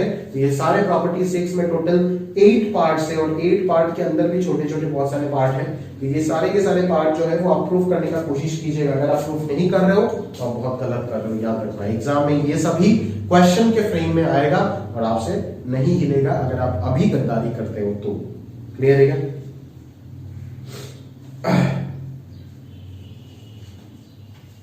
तो ये चीज आप अच्छे से एक बार कर लीजिएगा. ठीक है दोस्त? क्लियर है? चलो, अगर कोई करने वाला चीज है तो मैं कर देता हूं. नहीं, ये क्वेश्चन में मिलेगा. इस टाइप का ट्रू फॉल्स वाला एक क्वेश्चन भी मैंने दिया है, क्वेश्चन में मिलेगा. उसमें और बताने का कुछ खास है नहीं. ठीक है? अगर होता तो मैं बता देता, बट एज नहीं है तो मैं नहीं बताऊंगा. क्लियर है क्या? चलो, अगला चीज है, ये बड़ा इंपॉर्टेंट चीज है, इसको ध्यान से देखो आप. ठीक है? अगला चीज जो है ये बड़ा इंपॉर्टेंट चीज है, इसको आप ध्यान से देखो. ठीक है? कि नेक्स्ट प्रॉपर्टी बहुत ही इंपॉर्टेंट प्रॉपर्टी है. ठीक है? तो उसका प्रूफ भी एग्जाम में पूछा जाता है, बोर्ड एग्जाम में. मैं आपको बता रहा हूं एग्जैक्टली. ठीक है ना? देखो कि प्रॉपर्टी ये कहता है ना, प्रॉपर्टी नंबर 7 आपका शीट में दिया हुआ, ये कहता है, बड़ा इंपॉर्टेंट चीज है. ठीक है? ये कहता है कि किसी भी मैट्रिक्स को आप sum of a symmetric and sum of a skew symmetric matrix में एक्सप्रेस कर सकते हो. तो वो कैसे? कि ए को मैं ऐसे लिख सकता हूं ना, ऐसे लिख सकता हूं. ठीक है? ए को मैं ऐसे लिख सकता हूं. ठीक है? सम ऑफ ए सिमेट्रिक, क्योंकि ये हो जाएगा तेरा सिमेट्रिक, क्योंकि इसको अगर जीरो करेगा तो ए बराबर ए ट्रांसपोज मिलेगा, जो कि सिमेट्रिक का पहचान है. तो ये तेरा सिमेट्रिक हो गया, ये तेरा स्क्यू सिमेट्रिक हो गया. तो ए को तुम क्या कर सकते हो? हर मैट्रिक्स को, दुनिया के हर स्क्वायर मैट्रिक्स को, ऑब्वियसली स्क्वायर मैट्रिक्स होना पड़ेगा, तो दुनिया के हर स्क्वायर मैट्रिक्स को मैं sum of a symmetric and a skew symmetric matrix में एक्सप्रेस कर सकता हूं. क्या इसका प्रूफ है? देखते हैं. मैं इतना डिटेल में नहीं लिखूंगा, अपनी शीट पे सब कुछ लिखा हुआ है, मैं आपको एक्सप्लेन करूंगा बस. अगर मुझे प्रूफ करना है कि ए को मैं एक सिमेट्रिक और स्क्यू सिमेट्रिक मैट्रिक्स के सम में एक्सप्रेस करने जा रहा हूं, तो मैं कंसीडर कर लेता हूं let A is equal to P plus Q, where मुझे पता है कि p इज इक्वल टू क्या होगा? Half of a minus a transpose and q is equal to half of a plus a transpose. अभी मैं जब ये प्रूफ कर दूंगा कि p एक सिमेट्रिक है और q एक स्क्यू सिमेट्रिक है, तो आराम से ये प्रूफ हो जाएगा ना कि a को आप sum of a symmetric and skew symmetric matrix express कर सकते हैं. क्लियर है क्या? समझ रहे हो ना? कंफर्म है ना ये चीज? बस. तो अभी आपको ये प्रूफ करना है कि a एक सिमेट्रिक, क्योंकि कैलकुलेशन तो क्लियरली दिख रहा है, हाफ ऑफ a ट्रांसपोज और half of a transpose plus minus में तो ये जीरो देगा, और हाफ ऑफ a और हाफ ऑफ a मिलके a आ जाएगा. बट यही जो सिमेट्रिक होगा, यही जो स्क्यू सिमेट्रिक होगा, इसका प्रूफ आपको बताना चाहिए प्रूफ में. समझ रहे हो? क्लियर है? तो P को सिमेट्रिक प्रूफ करने के लिए P का ट्रांसपोज कैलकुलेट करोगे, ठीक है। ये आ गया। अभी हाफ का ट्रांसपोज तो ऐसा नहीं है ना कि half to the power n हो जाएगा, हाफ डायरेक्टली बाहर आ जाएगा और इधर क्या आएगा, ये चीज आएगा। क्लियर है? ये क्या आएगा, A transpose minus A transpose का होल ट्रांसपोज, तो ये कितना आ जाएगा, हाफ ऑफ A, सॉरी ये स्क्यू सिमेट्रिक वाला पार्ट है, यहां से माइनस कॉमन ले लेंगे तो ये A माइनस A ट्रांसपोज आएगा। सही है क्या? क्लियर है? तो एग्जैक्टली ये क्या था, P ही तो था ना, तो P ट्रांसपोज माइनस P के इक्वल आ गया, मतलब P क्या हो गया, स्क्यू सिमेट्रिक हो गया। ठीक है। सिमिलरली Q ट्रांसपोज कैलकुलेट करो तो हाफ बाहर आएगा, इधर A ट्रांसपोज प्लस A आ जाएगा, जिसको मैं Q के इक्वल लिख सकता हूं, मतलब Q क्या प्रूफ हो जाएगा, सिमेट्रिक मैट्रिक्स प्रूफ हो जाएगा। तो आराम से यहां से प्रूफ हो गया कि A can be expressed as a sum of a symmetric and a skew symmetric matrix. बस खत्म बात। क्लियर है? तो ये तो आपका फर्स्ट पार्ट था प्रूफ का। Hence A can be expressible as sum of a symmetric and a skew symmetric matrix. But इस चीज को सफिशिएंट दिखाने के लिए मुझे ये दिखाना पड़ेगा कि ये जो सिमेट्रिक और ये जो स्क्यू सिमेट्रिक मैट्रिक्स एग्जिस्ट करेगा, ये जो सिमेट्रिक और ये जो स्क्यू सिमेट्रिक मैट्रिक्स एग्जिस्ट करेगा वो यूनिक होगा, है ना। ऐसा नहीं कि A को आप multiple symmetric plus Q symmetric में एक्सप्रेस कर पाओगे, है ना, कि A को P प्लस Q से भी एक्सप्रेस कर पा रहे जहां पे P सिमेट्रिक है, Q स्क्यू सिमेट्रिक है। A को P dash plus Q dash से भी एक्सप्रेस कर पाएंगे जहां पे P सिमेट्रिक है, Q स्क्यू सिमेट्रिक है ना। ऐसा नहीं, ये यूनिक है। Every matrix can be expressed into a sum of a symmetric and a skew symmetric matrix, बिल्कुल सही है। बट ये जो सिमेट्रिक और ये जो स्क्यू सिमेट्रिक मैट्रिक्स है ये एक ही होगा पॉसिबल, ये यूनिक है। तो इस यूनिकनेस प्रॉपर्टी को भी आपको साथों साथ प्रूफ करना पड़ेगा।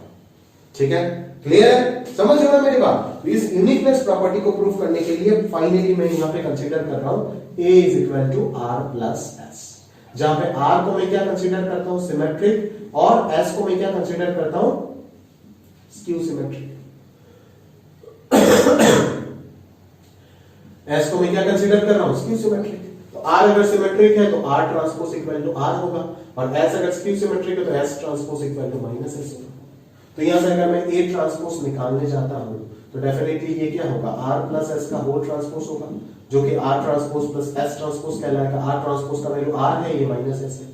तो ये इक्वेशन नंबर 1 मान लो, ये इक्वेशन नंबर 2 मान लो, दोनों को ऐड कर दो आप, तो यहां से आ जाएगा A plus A transpose equal to R plus S, और R माइनस S ऐड हो, क्या अच्छे से लिखना, 2R हो जाएगा। तो R का वैल्यू हो जाएगा half of A plus A transpose. Clear है क्या?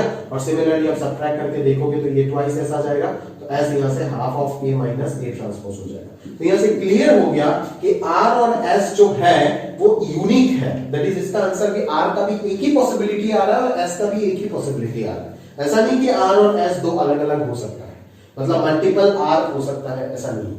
ठीक है, तो ये यूनिकनेस प्रॉपर्टी जो है इसको अगर आप प्रूफ नहीं करोगे तो आपका नंबर कटेगा, मैं पहले बता रहा हूं।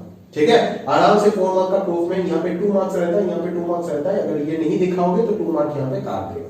ठीक है, तो समझ जाइएगा अच्छे से कि यूनिकनेस का मतलब क्या है।